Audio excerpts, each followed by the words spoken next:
ನಮಸ್ಕಾರ ಸ್ನೇಹಿತರೆ, ತಮ್ಮೆಲ್ಲರಿಗೂ ಹಿಸ್ಟ್ರಿ ವಿತ್ ಶಂಕರ್ ಯೂಟ್ಯೂಬ್ ಚಾನಲ್ಗೆ ಆತ್ಮೀಯವಾದಂತ ಹಾರ್ದಿಕ ಸ್ವಾಗತ. ಸ್ನೇಹಿತರೆ, ಇಂದಿನ ತರಗತಿಯಲ್ಲಿ ನಾವು ಭಾರತ ಇತಿಹಾಸದ ಅತ್ಯಂತ ಪ್ರಮುಖ ಅಧ್ಯಾಯವಾದಂತ ವೇದಗಳ ಕಾಲವನ್ನ ಸಂಪೂರ್ಣವಾಗಿ ಅಧ್ಯಯನ ಮಾಡೋಣ. ಈ ಒಂದು ವಿಷಯದಿಂದ HSTR, GPSTR, KSET, net, UPSC, KPSC ಸೇರಿದಂತೆ ಬಹುತೇಕ ಎಲ್ಲಾ ಸ್ಪರ್ಧಾತ್ಮಕ ಪರೀಕ್ಷೆಗಳಲ್ಲಿ ಪ್ರಶ್ನೆಗಳು ಬಂದೇ ಬರ್ತವೆ. ಯಾಕಂತಂದ್ರೆ ಪ್ರಾಚೀನ ಭಾರತ ಅಂತ ಬಂದಾಗ ಬಹಳ ಸಾರಿ ಈ ಒಂದು ವೇದಗಳ ಕಾಲದ ಕುರಿತಾಗಿ ತುಂಬಾ ಪ್ರಶ್ನೆಗಳು ಬಂದಿದ್ದಾವೆ. ಮುಖ್ಯವಾಗಿ ವೇದಗಳ ಸಾಹಿತ್ಯದ ಬಗ್ಗೆ, ವೇದ ಕಾಲದ ಕೃತಿಗಳ ಬಗ್ಗೆ ಮತ್ತು ವೇದಗಳ ಕಾಲದ ವಿಭಾಗದ ಬಗ್ಗೆ, ಮುಖ್ಯವಾಗಿ ಋಗ್ವೇದ ಕಾಲ, ಜೊತೆಗೇನಪ್ಪಾ ಅಂತಂದ್ರೆ ಉತ್ತರ ವೇದ ಕಾಲ ಮತ್ತು ಆ ಒಂದು ಕಾಲವನ್ನ ಕಟ್ಟಿಕೊಟ್ಟಂತ ಆರ್ಯರ ಬಗ್ಗೆ, ಆರ್ಯರ ಸಂಸ್ಕೃತಿಯ ಬಗ್ಗೆ, ಆರ್ಯರ ರಾಜಕೀಯ ವ್ಯವಸ್ಥೆಯ ಬಗ್ಗೆ ಮತ್ತು ಭಾರತದ ಮೊದಲ ಸಂಸ್ಕೃತಿಯಾದಂತ ಸಿಂಧೂ ನಾಗರಿಕತೆಯ ನಂತರ ಅಧಿಕೃತವಾಗಿ ದಾಖಲಾದಂತ ಸಂಸ್ಕೃತಿ ವೈದಿಕ ಸಂಸ್ಕೃತಿ ಆಗಿದ್ದರಿಂದ ಅದರ ಬಗ್ಗೆ ಹಲವಾರು ಪ್ರಶ್ನೆಗಳು ಬಂದಿರೋದನ್ನ ನಾವಿಲ್ಲಿ ಗಮನಿಸಬಹುದು. ಹಾಗಾಗಿ ಈ ಒಂದು ವಿಷಯದ ಕುರಿತು ಭಾರತದ ಪ್ರಾಚೀನ ಇತಿಹಾಸದಲ್ಲಿ ಸಿಂಧೂ ನಾಗರಿಕತೆಯ ನಂತರ ಆರಂಭವಾದ ಕಾಲವನ್ನ ನಾವು ವೇದಗಳ ಕಾಲ ಅಂತ ಹೇಳಿ ಕರಿತೀವಿ. ಆ ಒಂದು ವೇದಗಳ ಕಾಲದ ಕುರಿತಾಗಿ, ಭಾರತಕ್ಕೆ ಆರ್ಯರ ಆಗಮನದ ಕುರಿತಾಗಿ ಮತ್ತು ಅವರು ಕಟ್ಟಿದ ಸಂಸ್ಕೃತಿಯ ಕುರಿತಾಗಿ, ಇವತ್ತು ಆ ಒಂದು ಸಂಸ್ಕೃತಿ ಯಾವ ರೂಪವನ್ನ ರೂಪಾಂತರವಾಗಿ ಪಡ್ಕೊಂಡಿದೆ ಅನ್ನುವುದರ ಕುರಿತಾಗಿ ಇಂದಿನ ತರಗತಿಯಲ್ಲಿ ನಾವು ವಿವರವಾಗಿ ಅಧ್ಯಯನ ಮಾಡೋಣ. ಅದಕ್ಕಿಂತ ಮೊದಲು ಮೊಟ್ಟ ಮೊದಲ ಬಾರಿಗೆ ಯಾರು ನನ್ನ ಹಿಸ್ಟ್ರಿ ವಿತ್ ಶಂಕರ್ ಚಾನಲ್ ಅನ್ನ ವೀಕ್ಷಣೆ ಮಾಡ್ತಾ ಇದ್ದೀರೋ ದಯವಿಟ್ಟು ಸಬ್ಸ್ಕ್ರೈಬ್ ಮಾಡಿಕೊಳ್ಳಿ. ಹಾಗೆ ಈ ಒಂದು ವಿಡಿಯೋವನ್ನ ಸಂಪೂರ್ಣವಾಗಿ ನೋಡುವ ಪ್ರಯತ್ನ ಮಾಡಿ. ಕಂಪ್ಲೀಟ್ ಆದಂತ ಒಂದು ಆರ್ಯರ ಸಂಸ್ಕೃತಿಯ ಒಟ್ಟು ಚಿತ್ರಣವನ್ನ ಇದರಲ್ಲಿ ಕೊಡುವುದಕ್ಕೆ ಪ್ರಯತ್ನ ಮಾಡ್ತೀನಿ. ಹಾಗಿದ್ರೆ ಸ್ನೇಹಿತರೆ, ನೇರವಾಗಿ ವಿಷಯಕ್ಕೆ ಹೋಗುವುದಾದ್ರೆ, ವೇದ ಕಾಲ ಅಥವಾ ವೈದಿಕ ಕಾಲ ಅಂತ ಯಾಕೆ ಕರಿತೀವಿ ಅಂದ್ರೆ, ಈ ಒಂದು ಕಾಲಘಟ್ಟದಲ್ಲಿ ವೇದಗಳು ರಚನೆಯಾಗಿದ್ದರಿಂದ ಈ ಒಂದು ಕಾಲವನ್ನು ನಾವು ವೇದಗಳ ಕಾಲ, ವೈದಿಕ ಕಾಲ ಅಂತ ಕರಿತೀವಿ. ಅಂದ್ರೆ ಭಾರತದ ಅತ್ಯಂತ ಪ್ರಾಚೀನ ಸಾಹಿತ್ಯವಾದಂಥದ್ದು ವೈದಿಕ ಸಾಹಿತ್ಯ ಅಂತ ಕರಿತೀವಿ. ಅಂದ್ರೆ ಇಲ್ಲಿ ವೇದಗಳನ್ನ ರಚನೆ ಮಾಡಿದ್ದು ಅಂತ. ಸುಮಾರು ಕ್ರಿಸ್ತಪೂರ್ವ 1500ರಿಂದ ಹಿಡಿದು ಕ್ರಿಸ್ತಪೂರ್ವ 600ರ ಮಧ್ಯದ ಅವಧಿಯಲ್ಲಿ ಈ ಒಂದು ವೈದಿಕ ಸಂಸ್ಕೃತಿ ಅನ್ನುವಂಥದ್ದು ಸಿಂಧೂ ಭಾಗದಲ್ಲಿ ಮತ್ತು ಉತ್ತರದ ಗಂಗಾ ಮತ್ತು ಯಮುನಾ ನದಿಯ ಒಂದು ವಿಶಾಲ ಭೂಮಿಯಲ್ಲಿ ಹರಡಿಕೊಂಡಿದ್ದಂತ ಒಂದು ಸಂಸ್ಕೃತಿ ಇದು. ಆರಂಭದಲ್ಲಿ ಸಪ್ತ ಸಿಂಧೂನಲ್ಲಿ ಆರಂಭವಾದಂತ ಈ ಒಂದು ಸಂಸ್ಕೃತಿ ನಂತರದ ಕಾಲದಲ್ಲಿ ಗಂಗಾ ಬಯಲಿಗೆ ವಿಸ್ತರಿಸಿ ಅಲ್ಲಿ ಸುಮಾರು ವರ್ಷಗಳ ಕಾಲ ತನ್ನ ಅಸ್ತಿತ್ವವನ್ನ ಹೊಂದಿದ್ದು ಅಷ್ಟೇ ಅಲ್ಲ, ನಂತರ ಭಾರತದ ಇತಿಹಾಸದಲ್ಲಿ ಪ್ರಮುಖ ಘಟ್ಟವನ್ನ ಹೊಂದಿರುವಂತಹ ಒಂದು ಭಾಗ ಅಂತಂದ್ರೆ ಅದು ವೇದಗಳ ಕಾಲ ಅಂತ ಕರಿತೀವಿ. ಈ ವೇದಗಳ ಕಾಲವನ್ನ ನಾವು ಆರ್ಯರ ಕಾಲ ಅಂತ ಕೂಡ ಕರಿತೀವಿ. ಹಾಗೇನಪ್ಪ ಅಂದ್ರೆ ಆರ್ಯ ನಾಗರಿಕತೆ ಅಂತ ಕೂಡ ಕರಿತೀವಿ. ಹಾಗೇನಪ್ಪ ಅಂತಂದ್ರೆ ಭಾರತದ ಆರಂಭಿಕ ಅಧಿಕೃತ ಸಂಸ್ಕೃತಿಯ ಕಾಲವಂತ ಕೂಡ ಇದನ್ನ ಕರಿತೀವಿ ಅಂತ. ಮುಖ್ಯವಾಗಿ ಇಲ್ಲಿ ಈ ಒಂದು ಸಂಸ್ಕೃತಿಯ ಇತಿಹಾಸವನ್ನ ಓದುವಾಗ ಒಂದಿಷ್ಟು ಪ್ರಶ್ನೆಗಳು ಬರೋದು ಸಹಜ. ಏನಂತಂದ್ರೆ, ಈ ಸಂಸ್ಕೃತಿಯನ್ನ ಕಟ್ಟಿದವರು ಯಾರು? ಇವರು ಬರೋಕ್ಕಿಂತ ಮುಂಚೆ ಭಾರತದಲ್ಲಿ ಇದ್ದಂತ ಸಂಸ್ಕೃತಿ ಯಾವುದು? ಆರ್ಯರ ಅನ್ನುವಂಥ ಜನಾಂಗ ಈ ಸಂಸ್ಕೃತಿ ಕಟ್ಟಿದು. ಹಾಗಿದ್ರೆ ಆರ್ಯರು ಅಂದ್ರೆ ಯಾರು, ಎಲ್ಲಿಂದ ಬಂದವರು ಅನ್ನುವುದರ ಬಗ್ಗೆ ಹಲವಾರು ವಿದ್ವಾಂಸರು ತಮ್ಮದೇ ಆದಂತ ಒಂದಿಷ್ಟು ವಾದಗಳನ್ನ ಮುಂದಿಟ್ಟಿದ್ದಾರೆ.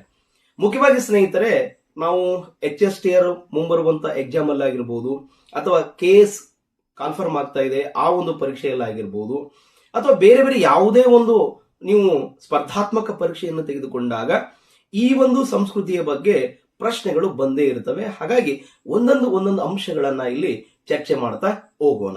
ಇಲ್ಲಿ ಮೊದಲನೇದಾಗಿ ನೋಡುವುದಾದ್ರೆ ಈ ಒಂದು ಆರ್ಯರ ಮೂಲದ ಬಗ್ಗೆ ಅಂತ. ಆರ್ಯರು ಎಲ್ಲಿಯವರು? ಆರ್ಯರು ಈ ದೇಶದವ್ರು ಹೌದೋ ಅಲ್ವೋ? ಈ ದೇಶದವರಾಗಿದ್ರೆ ಏನ್ ಲಕ್ಷಣಗಳನ್ನು ಹೊಂದಿದ್ದಾರೆ? ಈ ದೇಶದವರು ಅಲ್ಲ ಆಗಿದ್ರೆ ಇನ್ಯಾವ ಲಕ್ಷಣಗಳನ್ನು ಹೊಂದಿದ್ದಾರೆ ಅನ್ನೋದನ್ನ ಇಲ್ಲಿ ನೋಡುವುದಾದ್ರೆ, ಮುಖ್ಯವಾಗಿ ಆರ್ಯರು ಯಾರು, ಎಲ್ಲಿಂದ ಬಂದವರು ಅನ್ನುವಂತ ನೂರಾರು ಪ್ರಶ್ನೆಗಳ ಇವತ್ತು ಕೂಡ ಚರ್ಚೆಯಲ್ಲಿದ್ದಾವೆ. ಇವತ್ತು ಕೂಡ ಏನಪ್ಪಾ ಅಂದ್ರೆ ವಾದ ವಿವಾದದಲ್ಲಿ ಇದ್ದಾವೆ. ಇದೊಂದು ಕಾಂಟ್ರವರ್ಸಿ ವಿಷಯ ಇರ್ಲಿ. ಆದ್ರೆ ಇತಿಹಾಸ ಏನ್ ಹೇಳ್ತದೆ? ಇತಿಹಾಸಕಾರ ಇದ್ರ ಬಗ್ಗೆ ಏನ್ ಹೇಳ್ತಾರೆ ಅಂತ ನೋಡಿದಾಗ ಇಲ್ಲಿ ಎರಡು ವಾದಗಳು ಪ್ರಮುಖವಾಗಿ ಬರ್ತಾವೆ. ಒಂದು ಯಾವುದಪ್ಪ ಅಂತಂತಂದ್ರೆ ವಿದೇಶೀಯ ಸಿದ್ಧಾಂತ, ಇನ್ನೊಂದು ದೇಶೀಯ ಸಿದ್ಧಾಂತ ಅಂತ. ಅಂದ್ರೆ ಕೆಲವಿಷ್ಟು ವಿದ್ವಾಂಸರು ತಮಗೆ ಸಿಕ್ಕಂತ ಆಧಾರಗಳನ್ನ ಪರಿಶೀಲಿಸಿ ವಿಶ್ಲೇಷಿಸಿ ಅವುಗಳ ಆಧಾರದ ಮೇಲೆ ಆರ್ಯರು ಭಾರತೀಯರಲ್ಲ, ಅವರು ವಿದೇಶದಿಂದ ಬಂದವರು, ಯುರೋಪಿನ ಮೂಲದಿಂದ ಬಂದವರು, ಹಾಗೆ ಮಧ್ಯ ಏಷ್ಯಾದ ಮೂಲದಿಂದ ಬಂದವರು, ಬೇರೆ ಬೇರೆ ವಿದೇಶದ ಭಾಗಗಳಿಂದ ಬಂದವರು ಅಂತ ಒಂದು ವಾದ. ಇನ್ನೊಂದು ವಾದ ಏನಿದೆ ಅಂದ್ರೆ ಇಲ್ಲ ಅವರು ಖಂಡಿತವಾಗ್ಲೂ ಇದೇ ದೇಶದಲ್ಲಿ ಹುಟ್ಟಿ ಇದೇ ದೇಶದಲ್ಲಿ ಬೆಳೆದು ಇದೇ ದೇಶದಲ್ಲಿ ಸಂಸ್ಕೃತಿಯನ್ನ ಕಟ್ಟಿದವರು ಅಂತ ಮತ್ತೊಂದು ವಿದ್ವಾಂಸರ ತಂಡ ವಾದ ಮಾಡ್ತದೆ.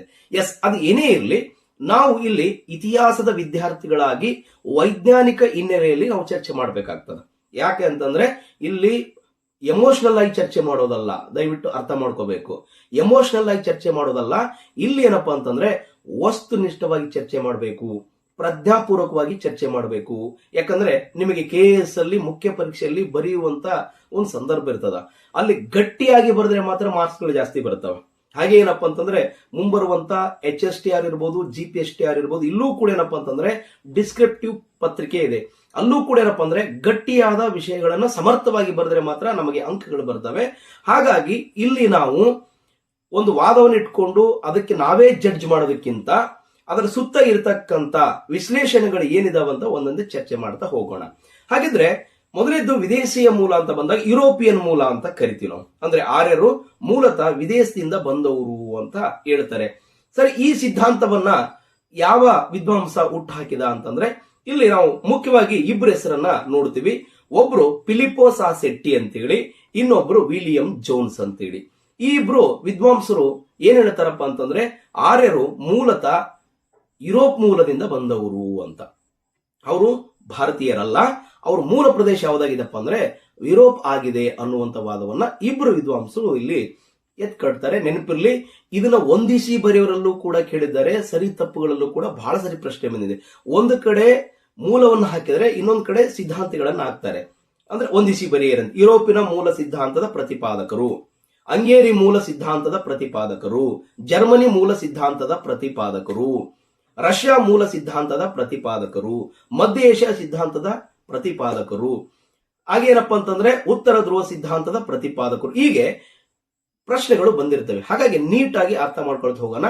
ಮೊದಲನೇದು ಯುರೋಪಿಯನ್ ಮೂಲ. ಈ ಮೂಲವನ್ನ ಪ್ರತಿಪಾದನೆ ಮಾಡಿದಂತ ವ್ಯಕ್ತಿಗಳು ಫಿಲಿಪ್ಪೋ ಸಾಸೆಟ್ಟಿ ಅಂತ ಹೇಳಿ ಮತ್ತು ಸರ್ ವಿಲಿಯಂ ಜೋನ್ಸ್ ಅಂತ ಹೇಳಿ. ಓಕೆ, ಇಲ್ಲಿ ಮುಖ್ಯವಾಗಿ ನಾವು ನೋಡುವುದಾದರೆ ಫಿಲಿಪ್ಪೋ ಸಾಸೆಟ್ಟಿ ಮತ್ತು ವಿಲಿಯಂ ಜೋನ್ಸ್ ಅವರು ಯಾವ ಆಧಾರದ ಮೇಲೆ ಇವರನ್ನ ಯುರೋಪಿಯನ್ ಅಂತ ಕರೀತಾರೆ? ಯಾಕೆ ಬೇಕಲ್ವಾ? ಸುಮ್ಮನೆ ಬಾಯಿಲ್ಲೇ ಹಂಗೆ ಅವ್ರು ಯುರೋಪಿಯನ್ ಅಂತ ಹೇಳಿದ್ರೆ ಯಾರು ಒಪ್ಪೋದೇ ಇಲ್ಲ. ಯುರೋಪಿಯನ್ ಅಂತ ಹೇಳುವುದಕ್ಕೆ ಇವರಿಗೆ ಸಿಕ್ಕಂತ ಆಧಾರಗಳು ಏನು ಅಂತ ನೋಡೋದಾದ್ರೆ ಮೊದಲನೇದಾಗಿ ವಿಲಿಯಂ ಜೋನ್ಸ್ ಅವ್ರ ಬಗ್ಗೆ ನಿಮಗೆ ಗೊತ್ತಿರಲಿ. ಅವರನ್ನ ನಾವು ಆಧುನಿಕ ಭಾರತದ ಇತಿಹಾಸ ಪಿತಾಮ ಅಂತ ಕರಿತೀವಿ. ನೋಡಿ, ಯಾವುದೋ ದೇಶದಲ್ಲಿ ಹುಟ್ಟಿ ಈ ದೇಶದಲ್ಲಿ ಬಂದಂತ ವ್ಯಕ್ತಿಯನ್ನ ನಾವು ಆಧುನಿಕ ಭಾರತ ಇತಿಹಾಸ ಪಿತಾಮ ಅಂತ ಕರಿತೀವಿ. ಯಾಕೆ ಅಂತಂದ್ರೆ ಅವರು ಮೊಟ್ಟ ಮೊದಲ ಬಾರಿಗೆ ಭಾರತದ ಇತಿಹಾಸವನ್ನ ಬರೆಯುವುದಕ್ಕೆ 18-19ನೇ ಶತಮಾನದಲ್ಲಿ ಮುನ್ನುಡಿ ಬರೆದಂತ ವ್ಯಕ್ತಿ. 1784ರಲ್ಲಿ ದಿ ಬೆಂಗಾಲಿ ಏಷಿಯಾಟಿಕ್ ಸೊಸೈಟಿ ಅನ್ನುವಂತ ಒಂದು ಅದ್ಭುತವಾದಂತಹ ಸೊಸೈಟಿಯನ್ನ ಕಟ್ಟಿ ಭಾರತದ ಇತಿಹಾಸವನ್ನ ಪುನರ್ರಚಿಸುವಲ್ಲಿ ಪ್ರಮುಖ ಪಾತ್ರ ವಹಿಸಿದಂತ ವ್ಯಕ್ತಿ ಅಂದ್ರೆ ಅದು ಸರ್ ವಿಲಿಯಂ ಜೋನ್ಸ್. ಹಾಗಾಗಿ ಅವರನ್ನ ಆಧುನಿಕ ಭಾರತದ ಇತಿಹಾಸ ಪಿತಾಮ ಅಂತ ಕರಿತೀವಿ. ಎಸ್, ಇವರು ಮತ್ತು ಫಿಲಿಪ್ಪೋ ಸಾಸೆಟ್ಟಿ ಅನ್ನುವಂತ ವ್ಯಕ್ತಿ, ಇವರಿಬ್ರು ಏನ್ ಹೇಳ್ತಾರಪ್ಪ ಅಂತಂದ್ರೆ ಮೂಲತಃ ಆರ್ಯರು ಯುರೋಪಿಯನ್ನರು ಯಾವ ಆಧಾರದ ಮೇಲೆ ಅಂತಂದ್ರೆ ಸಂಸ್ಕೃತ ಮತ್ತು ಯುರೋಪಿಯನ್ ಭಾಷೆಗಳ ನಡುವಿನ ಹೋಲಿಕೆಗಳ ಆಧಾರದ ಮೇಲೆ ಈ ಒಂದು ವಾದವನ್ನು ಮಂಡಿಸ್ತಾರೆ. ಎಸ್, ಈ ವಿಲಿಯಂ ಜೋನ್ಸ್ ಅವರು ಮತ್ತು ಫಿಲಿಪ್ಪೋ ಸಾಸೆಟ್ಟಿ ಅವರು ಇವರಿಬ್ಬರು ವಾದ ಏನಪ್ಪಾ ಅಂದ್ರೆ ಸಂಸ್ಕೃತ ಭಾಷೆ ಮತ್ತು ಯುರೋಪಿಯನ್ ಭಾಷೆಗಳೇನಿದಾವಲ್ಲ, ಅದು ಗ್ರೀಕ್ ಇರ್ಬೋದು, ಲ್ಯಾಟಿನ್ ಇರ್ಬೋದು, ಇಂಗ್ಲಿಷ್ ಇರ್ಬೋದು, ಪರ್ಷಿಯನ್ ಇರ್ಬೋದು, ಈ ಎಲ್ಲಾ ಭಾಷೆಗಳೊಂದಿಗೆ ಸಂಸ್ಕೃತ ಭಾಷೆ ಹೋಲಿಕೆ ಆಗ್ತದೆ. ಹಾಗಾಗಿ ಆ ಭಾಷೆ ಹೋಲಿಕೆ ಆಗೋದ್ರಿಂದ ಖಂಡಿತವಾಗಲೂ ಕೂಡ ಮೂಲದಲ್ಲಿ ಇವರೆಲ್ಲರೂ ಒಂದೇ ಸಂಸ್ಕೃತಿ ಉಳ್ಳಂತ ಜನಾಂಗ ಆಗಿರ್ತಾರೆ ಅನ್ನುವಂಥದ್ದು ಅವ್ರ ವಾದ. ಇದು ಅರ್ಧ ಸತ್ಯ ಅಂತ ನಾವಿಲ್ಲಿ ಗಮನಿಸಬಹುದು. ಯಾಕಂತಂದ್ರೆ ಈಗ ಉದಾಹರಣೆಗೆ ದಕ್ಷಿಣ ಭಾರತದಲ್ಲಿರ್ತಂತ ನಾವುಗಳು ಉತ್ತರ ಭಾರತದಲ್ಲಿರ್ತಕ್ಕಂಥ ಜನಗಳ ಮಧ್ಯೆ ಭಾಷೆ ಭಿನ್ನತೆ ಇದೆ. ನಿಮಗೆ ನಮ್ಮ ಕನ್ನಡ ಇರ್ಬೋದು, ತೆಲುಗು ಇರ್ಬೋದು, ತಮಿಳು ಇರ್ಬೋದು, ಮಲಯಾಳಿ ಇರ್ಬೋದು, ಹಾಗೆ ಏನಪ್ಪಾ ಅಂತಂದ್ರೆ ತುಳು ಇರ್ಬೋದು. ಇವು ಒಂದು ರೀತಿಯಾದಂತ ಭಾಷೆ ಟೋನ್ ಅನ್ನು ಕೊಟ್ರೆ ಉತ್ತರ ಭಾರತದಲ್ಲಿ ಬರತಕ್ಕಂತ ಏನು ಗುಜರಾತಿ ಇರ್ಬೋದು, ರಾಜಸ್ಥಾನಿ ಇರ್ಬೋದು, ಪಂಜಾಬಿ ಇರ್ಬೋದು, ಹಾಗೇನಪ್ಪ ಅಂತಂದ್ರೆ ಮುಖ್ಯವಾಗಿ ಹಿಂದಿ ಇರ್ಬೋದು, ಮರಾಠಿ ಇರ್ಬೋದು, ಇವೆಲ್ಲ ಭಾಷೆಗಳ ಟೋನ್ಗಳೇ ಬೇರೆ. ಹಾಗಾಗಿ ಇಲ್ಲಿ ಭಾಷಾ ವಿಭಿನ್ನತೆಯ ಆಧಾರದ ಮೇಲೆ ಆರ್ಯರು ಮೂಲತಃ ಯುರೋಪಿನಿಂದ ಬಂದವರು ಅನ್ನುವಂತ ಒಂದು ವಾದವನ್ನ ಇಲ್ಲಿ ಸರ್ ವಿಲಿಯಂ ಜೋನ್ಸ್ ಮತ್ತು ಫಿಲಿಪ್ಪೋ ಸೆಟ್ಟಿ ಅನ್ನುವಂಥವ್ರು ಮಂಡಿಸ್ತಾರೆ. ಇದರ ಆಧಾರದ ಮೇಲೆ ಒಂದಿಷ್ಟು ಯುರೋಪಿಯನ್ ಮೂಲಗಳನ್ನ ಇಲ್ಲಿ ಚರ್ಚೆ ಮಾಡಲಾಗ್ತದೆ. ಯಾವ್ದಪ್ಪ ಅಂದ್ರೆ ಅಂಗೇರಿ ಮೂಲ ಅನ್ನುವಂಥದ್ದು ಮತ್ತೊಂದು. ಈ ಅಂಗೇರಿ ಮೂಲ ಅನ್ನುವಂತ ವಾದವನ್ನು ಮಂಡಿಸೋರು ಯಾರಪ್ಪ ಅಂತಂದ್ರೆ ಡಾಕ್ಟರ್ ಪಿ ಗೈಲ್ಸ್ ಅನ್ನುವಂತ ವ್ಯಕ್ತಿ ಈ ವಾದವನ್ನ ಮಂಡಿಸ್ತಾರೆ. ಇಲ್ಲಿ ಮುಖ್ಯವಾಗಿ ಡಾಕ್ಟರ್ ಪಿ ಗೈಲ್ಸ್ ಅವರು ಅವ್ರ ಜೊತೆಗೆ ಮೈಕ್ ಡೊನಾಲ್ಡ್ ಅಂತ ಈ ಇಬ್ರು ವಿದ್ವಾಂಸರು ಭಾರತದ ಈ ವೈದಿಕ ಸಂಸ್ಕೃತಿಯನ್ನ ಕಟ್ಟಿದಂತ ಆರ್ಯರು ಮೂಲತಃ ಅಂಗೇರಿಯವರು ಅಂತ ಹೇಳ್ತಾರೆ. ಇವರು ಭಾರತಕ್ಕೆ ವಲಸೆ ಬರಕ್ಕಿಂತ ಮುಂಚೆ ಇವರು ಮಧ್ಯ ಯುರೋಪಿನ ಆಸ್ಟ್ರಿಯಾ ಮತ್ತು ಅಂಗೇರಿಗಳಲ್ಲಿ ನೆಲೆಸಿದ್ರು ಅನ್ನುವಂಥದ್ದು ಇವರ ವಾದ. ಹಾಗಿದ್ರೆ ಈ ವಾದಕ್ಕೆ ಅವ್ರು ಏನ್ ಪುಷ್ಟಿ ಕೊಡ್ತಾರೆ, ಆಧಾರ ಏನ್ ಕೊಡ್ತಾರೆ, ಅದು ಮುಖ್ಯ ಅಲ್ವಾ. ಎಲ್ಲಿರುವ ಹಂಗೇರಿ, ಎಲ್ಲೋ ಇರುವ ಆಸ್ಟ್ರಿಯಾ, ಈ ದೇಶದಲ್ಲಿರ್ತಕ್ಕಂಥ ಆರ್ಯರಿಗೆ ಹೇಗೆ ಮೂಲ ಆಗ್ತದೆ ಅನ್ನೋದಕ್ಕೆ ಅವ್ರು ಕೊಡುವಂತ ಒಂದಿಷ್ಟು ಆಧಾರಗಳಪ್ಪ ಅಂತಂದ್ರೆ ಅದು ಮುಖ್ಯವಾಗಿ ಕೃಷಿ, ಪಶುಪಾಲನೆ, ಪ್ರಾಣಿ ವರ್ಗ, ಕಬ್ಬಿಣದ ಬಳಕೆ ಇತ್ಯಾದಿಗಳು ಮಧ್ಯ ಯುರೋಪಿನಲ್ಲಿ ರೂಢಿಯಲ್ಲಿದ್ದವು ಎಂಬುದು ಅವರ ವಾದಕ್ಕೆ ಒಂದು ಆರಂಭಿಕ ಆಧಾರ ಅಂತ ನಾವು ಹೇಳಬಹುದು. ಅಂದ್ರೆ ಈ ಮಧ್ಯ ಯುರೋಪ್ನಲ್ಲಿ ಬಳಸ್ತಕ್ಕಂಥ ಅಥವಾ ಅವ್ರಿಗೆ ಗೊತ್ತಿರತಕ್ಕಂಥ ಕೃಷಿ ಇರ್ಬೋದು, ಪಶುಪಾಲನೆ ಇರ್ಬೋದು, ಪ್ರಾಣಿ ವರ್ಗ ಇರ್ಬೋದು, ಕಬ್ಬಿಣದ ಬಳಕೆ ಇದು ಕೂಡ ಆರ್ಯರಿಗೆ ಗೊತ್ತಿತ್ತು. ಹಾಗಾಗಿ ಅವರು ಅಲ್ಲಿ ಏನು ತಾವು ರೂಢಿಸಿಕೊಂಡಿದ್ರು ಅದನ್ನೇ ಭಾರತಕ್ಕೆ ಬಂದ ಮೇಲೂ ಕೂಡ ಕಂಟಿನ್ಯೂ ಮಾಡಿದ್ರು. ಹಾಗಾಗಿ ಅವರು ಖಂಡಿತ ಮೂಲ ಭಾರತದವರಲ್ಲ. ಎಲ್ಲಿಂದ ಬಂದವರು? ಮಧ್ಯ ಯುರೋಪಿನಿಂದ ಬಂದವರು, ಆಸ್ಟ್ರೇಲಿಯಾ ಮತ್ತು ಅಂಗೇರಿಯಿಂದ ಬಂದವರು ಅನ್ನುವಂಥದ್ದು ಡಾಕ್ಟರ್ ಪಿ ಗೈಲ್ಸ್ ಅವರ ವಾದ. ಅವ್ರ ಜೊತೆಗೆ ಮ್ಯಾಕ್ಡೊನಾಲ್ಡ್ ಅವರು ಕೂಡ ಅದೇ ಮಾತನ್ನು ಹೇಳ್ತಾರೆ. ಇನ್ನು ನಂತರ ಮತ್ತೊಂದು ಪ್ರಮುಖವಾದಂತ ವಾದ ಅಂದ್ರೆ ಜರ್ಮನಿಯ ಮೂಲ ಅಂತ ಹೇಳ್ತಾರೆ. ಆರ್ಯರ ಮೂಲ ಯಾವುದಪ್ಪ ಅಂದ್ರೆ ಜರ್ಮನಿ ಅಂತ ಹೇಳ್ತಾರೆ. ಈ ವಾದವನ್ನ ಡಾಕ್ಟರ್ ಪೆಂಕಾ ಅನ್ನುವಂತ ವಿದ್ವಾಂಸರು ಮಂಡಿಸ್ತಾರೆ. ಇಲ್ಲಿ ಆರ್ಯ ಮತ್ತು ಜರ್ಮನ್ ಜನಾಂಗಗಳ ನಡುವಿನ ದೈಹಿಕ ಲಕ್ಷಣಗಳ ಹೋಲಿಕೆಯ ಆಧಾರದ ಮೇಲೆ ಈ ಒಂದು ವಾದವನ್ನ ಮಂಡಿಸ್ತಾರೆ. ಯಾರು? ಡಾಕ್ಟರ್ ಪೆಂಕಾ ಅನ್ನುವಂತ ವಿದ್ವಾಂಸರು ಯಾವ ಒಂದು ಆಧಾರವನ್ನು ಇಟ್ಕೊಂಡಿದ್ದಾರೆ ಈ ಆರ್ಯರಿಗೂ ಮತ್ತು ಜರ್ಮನಿಯರಿಗೂ ಹೋಲಿಕೆ ಅಂದ್ರೆ ದೈಹಿಕ ಲಕ್ಷಣಗಳು. ಅದರಲ್ಲಿ ಮೂಲ ಜರ್ಮನಿಯ ಸ್ಕ್ಯಾಂಡಿನೇವಿಯಾ, ಪ್ಲೀಸ್ ನೋಟ್ ಡೌನ್, ಜರ್ಮನಿಯ ಸ್ಕ್ಯಾಂಡಿನೇವಿಯಾ ಅನ್ನುವಂತ ಪ್ರದೇಶ ಆರ್ಯರ ಮೂಲ ನೆಲೆಯಾಗಿತ್ತು ಅನ್ನುವುದನ್ನ ಅವರು ಇಲ್ಲಿ ಹೇಳೋದಕ್ಕೆ ಇಷ್ಟಪಡ್ತಾರೆ. ಜೊತೆಗೆ ಹಿಟ್ಲರ್ನು ಕೂಡ 1930-40 ಸಂದರ್ಭದಲ್ಲಿ ಒಂದು ರೇಸ್ ಸಿಸ್ಟಮ್ ಅನ್ನೋದನ್ನ ತರ್ತಾನೆ. ಆತನಿಗೆ ಏನಪ್ಪಾ ಅಂತಂದ್ರೆ ಜನಾಂಗ ಶ್ರೇಷ್ಠತೆಯನ್ನ ಪ್ರತಿಪಾದನೆ ಮಾಡುವುದರಲ್ಲಿ ಆತ ನಾವು ನಾಜಿಗಳು ಆರ್ಯರು ಅಂತ ಹೇಳ್ತಾನೆ. ಇಡೀ ಜಗತ್ತಿನಲ್ಲೇ ಶ್ರೇಷ್ಠವಾದಂತಹ ಒಂದು ರೇಸ್ ಅಂತಂದ್ರೆ ಜನಾಂಗ ಅಂತಂದ್ರೆ ಅದು ಆರ್ಯ ಜನಾಂಗ ಅಥವಾ ನಾಜಿ ಜನಾಂಗ, ಅದು ನಾವು ಅನ್ನುವಂಥದ್ದನ್ನ ಹಿಟ್ಲರ್ ಹೇಳೋದನ್ನ ನೋಡಿದ್ರೆ ಇದು ಒಂಚೂರು ಅಲ್ಲಿಗೆ ಕನೆಕ್ಟ್ ಆಗ್ತದೆ ಅಂತ ಕೂಡ ನೋಡಬಹುದು. ನೆಕ್ಸ್ಟ್ ಮತ್ತೊಂದು ವಾದ ಯಾವ್ದಪ್ಪ ಅಂದ್ರೆ ಬಾಲ್ಟಿಕ್ ಮೂಲ ಸ್ಥಾನ ಅಂತ. ಇದು 4ನೇ ಒಂದು ವಾದ ಅಂತ ನೋಡಬಹುದು. ಬಾಲ್ಟಿಕ್ ಮೂಲ ಸ್ಥಾನ, ಬಾಲ್ಟಿಕ್ ಅಂದ್ರೆ ತುರ್ಕಿಸ್ತಾನ ಅಂತ ಕರಿತೀವಿ ನಾವು. ಇಲ್ಲಿ ದೊರೆತಿರ್ತಕ್ಕಂಥ ಪುರಾತನ ಅವಶೇಷಗಳಾದ ಹಳೆಯ ಶಿಲಾಯುಗದ ಸಾಧನ ಸಲಕರಣೆಗಳು. Please note down. ಬಾಲ್ಟಿಕ್ ಮೂಲದಲ್ಲಿ ಮುಖ್ಯವಾಗಿ ಆಧಾರಗಳು ಏನಪ್ಪಾ ಅಂದ್ರೆ ತುರ್ಕಿಸ್ತಾನದಲ್ಲಿ ಆಧಾರಗಳು ಏನಪ್ಪಾ ಅಂತಂದ್ರೆ ಅಲ್ಲಿ ಸಿಕ್ಕಿರ್ತಕ್ಕಂಥ ಹಳೆಯ ಶಿಲಾಯುಗದ ಸಾಧನ ಸಲಕರಣೆಗಳು ಮತ್ತು ಭಾರತದಲ್ಲಿ ಆರ್ಯರು ಬಳಸುತ್ತಿದ್ದ ಸಾಧನ ಸಲಕರಣೆಗಳಿಗೂ ತುಂಬಾ ಹೋಲಿಕೆಗಳಿವೆ. Please note down. ಇಲ್ಲಿ ಈ ವಾದವನ್ನ ಮಂಡಿಸ್ತಕ್ಕಂಥ ಡಾಕ್ಟರ್ ಮಚ್ ಮತ್ತು ಹರ್ಜ್ ಫೆಲ್ಸ್ ಅನ್ನುವಂಥವ್ರು, ಬಾಲ್ಟಿಕ್ ಮೂಲವನ್ನ ಪ್ರತಿಪಾದನೆ ಮಾಡತಕ್ಕಂಥ ವಿದ್ವಾಂಸರು ಯಾರಪ್ಪ ಅಂದ್ರೆ ಡಾಕ್ಟರ್ ಮಚ್ ಮತ್ತು ಅರ್ಜ್ ಫೆಲ್ಸ್ ಅಂತ ಹೇಳಿ. ಮಚ್ ಮತ್ತು ಅರ್ಜ್ ಫೆಲ್ಸ್ ಅನ್ನುವಂಥ ಇಬ್ಬರು ವಿದ್ವಾಂಸರ ಒಂದು ಅಧ್ಯಯನದ ಮೂಲ ಆಧಾರ ಏನಪ್ಪಾ ಅಂತಂದ್ರೆ ಬಾಲ್ಟಿಕ್ಸ್ ಅಥವಾ ತುರ್ಕಿಸ್ತಾನದಲ್ಲಿ ಸಿಕ್ಕಂತ ಶಿಲಾಕಾಲದ ಆಯುಧ ಸಲಕರಣೆಗಳು ಭಾರತದಲ್ಲಿ ಆರ್ಯರು ಬಳಸಿದಂತ ಆಯುಧ ಸಲಕರಣೆಗಳು ಹೋಲಿಕೆ ಆಗ್ತವೆ. ಹಾಗಾಗಿ ಅವರು ತುರ್ಕಿಸ್ತಾನದಿಂದ ಭಾರತಕ್ಕೆ ವಲಸೆ ಬಂದಿದ್ದಾರೆ, ಖಂಡಿತವಾಗ್ಲೂ ಅವರು ಭಾರತದವರು ಅಲ್ಲ, ಅವರು ವಲಸೆ ಬಂದಿದ್ದಾರೆ ಅನ್ನುವಂಥ ವಾದವನ್ನ ಡಾಕ್ಟರ್ ಮಚ್ ಮತ್ತು ಅರ್ಜ್ ಫೆಲ್ಸ್ ಅವರು ಹೇಳ್ತಾರೆ. ನೆಕ್ಸ್ಟ್ ಮತ್ತೊಂದು ವಾದ ಯಾವ್ದಪ್ಪ ಅಂದ್ರೆ ದಕ್ಷಿಣ ರಷ್ಯಾ ಮೂಲ ಅಂತ. ಆರ್ಯರು ದಕ್ಷಿಣ ರಷ್ಯಾ ಮೂಲದಿಂದ ಬಂದವರು ಅನ್ನುವಂತ ವಾದವನ್ನ ಇಲ್ಲಿ ಮುಖ್ಯವಾಗಿ ಬಹಳ ಜನ ಇದನ್ನ ಪ್ರತಿಪಾದನೆ ಮಾಡ್ತಾರೆ. ಮುಖ್ಯವಾಗಿ ಡಾಕ್ಟರ್ ಬಿ ಕೆ ಘೋಷ್ ಅವರು ಇರ್ಬೋದು, ನೆಹರು ಅವರು, ನೆಹರಿಂಗು, ಬ್ರಾಂಡೆನ್ ಸ್ಟೈನು ಮತ್ತು ಪೋಕೋರೈನು, ಮೊಲ್ಲಾರ್ ಅಂತ ಬಹುಜನ ವಿದ್ವಾಂಸರು ಆರ್ಯರ ಮೂಲ ನೆಲೆ ದಕ್ಷಿಣ ರಷ್ಯಾ ಅಂತ ಹೇಳೋ ಪ್ರಯತ್ನ ಮಾಡ್ತಾರೆ. ಒನ್ಸ್ ಅಗೇನ್, ಆರ್ಯರ ಮೂಲ ನೆಲೆಯ ಸಿದ್ಧಾಂತದ ಪ್ರತಿಪಾದಕರು ಯಾರಪ್ಪ ಅಂದ್ರೆ doctor B K Ghosh, Nehru, Nehring, Brandenstein, Pokorny ಹಾಗೂ ಮೊಲ್ಲಾರ್ ಮೊದಲಾದಂತ ವಿದ್ವಾಂಸರ ಒಂದು ಅಭಿಮತ ಏನಪ್ಪಾ ಅಂದ್ರೆ ಆರ್ಯರು ಮೂಲತಃ ದಕ್ಷಿಣ ರಷ್ಯಾದ ಸ್ಟೆಪ್ಪಿ ಹುಲ್ಲುಗಾವಲಿನಲ್ಲಿ ಇದ್ದಂಥವ್ರು. ಆ ಸ್ಟೆಪ್ಪಿ ಹುಲ್ಲುಗಾವಲಿದ್ದಂತ ಆರ್ಯರು ನಂತರ ಭಾರತಕ್ಕೆ ವಲಸೆ ಬಂದ್ರು ಅನ್ನುವಂತ ವಾದವನ್ನ ಇಲ್ಲಿ ಅವರು ತಂದಿಡ್ತಾರೆ. ಇದಕ್ಕೆ ಅವರು ಮುಖ್ಯವಾಗಿ ಇಂಡೋ ಯುರೋಪಿಯನ್ ಭಾಷೆ, ಸೆಮಿಟಿಕ್ ಭಾಷೆಯನ್ನು ಹೋಲುವಂತದ್ರ ಬಗ್ಗೆ ವಾದ ಮಾಡ್ತಾರೆ. ಈ ಭಾಷೆಯಲ್ಲಿ ಆಡುತ್ತಿದ್ದ ಆರ್ಯರ ಗುಂಪೊಂದು ದಕ್ಷಿಣ ರಷ್ಯಾವನ್ನ ಬಿಟ್ಟು ಮೆಸೊಪೋಟಮಿಯಾ, ಕ್ಯಾಸ್ಪಿಯನ್ ಸಮುದ್ರದ ಮಾರ್ಗವಾಗಿ ಭಾರತಕ್ಕೆ ಬಂತು ಅಂತ ಅವ್ರ ವಾದ ಅಂತ. ಅಂದ್ರೆ ಈ ಸೆಮಿಟಿಕ್ ಭಾಷೆಗಳನ್ನ ಆಡ್ತಕ್ಕಂತ ಒಂದು ಗುಂಪು ಅದು ಎಲ್ಲಿತ್ತಪ್ಪ ಅಂತಂದ್ರೆ ದಕ್ಷಿಣ ರಷ್ಯಾದ ಏನು ಸ್ಟೆಪ್ಪಿ ಹುಲ್ಲುಗಾವಲು ಅಂತ ಕರಿತೀವಲ್ಲ, ರಷ್ಯಾದ ಹೆಸರಾಂತ ಹುಲ್ಲುಗಾವಲು ಅಲ್ಲಿತ್ತು. ಅದ ನಂತರ ಏನಪ್ಪಾ ಅಂದ್ರೆ ಅದು ಅಲ್ಲಿಂದ ಮೆಸೊಪೋಟಮಿಯಾದ ಮೂಲಕ ಕ್ಯಾಸ್ಪಿಯನ್ ಸಮುದ್ರದ ಮಾರ್ಗವಾಗಿ ಭಾರತಕ್ಕೆ ಬಂತು ಅನ್ನುವಂತ ವಾದವನ್ನ ಅವರು ಇಲ್ಲಿ ಮಂಡಿಸ್ತಾರೆ ಅಂತ.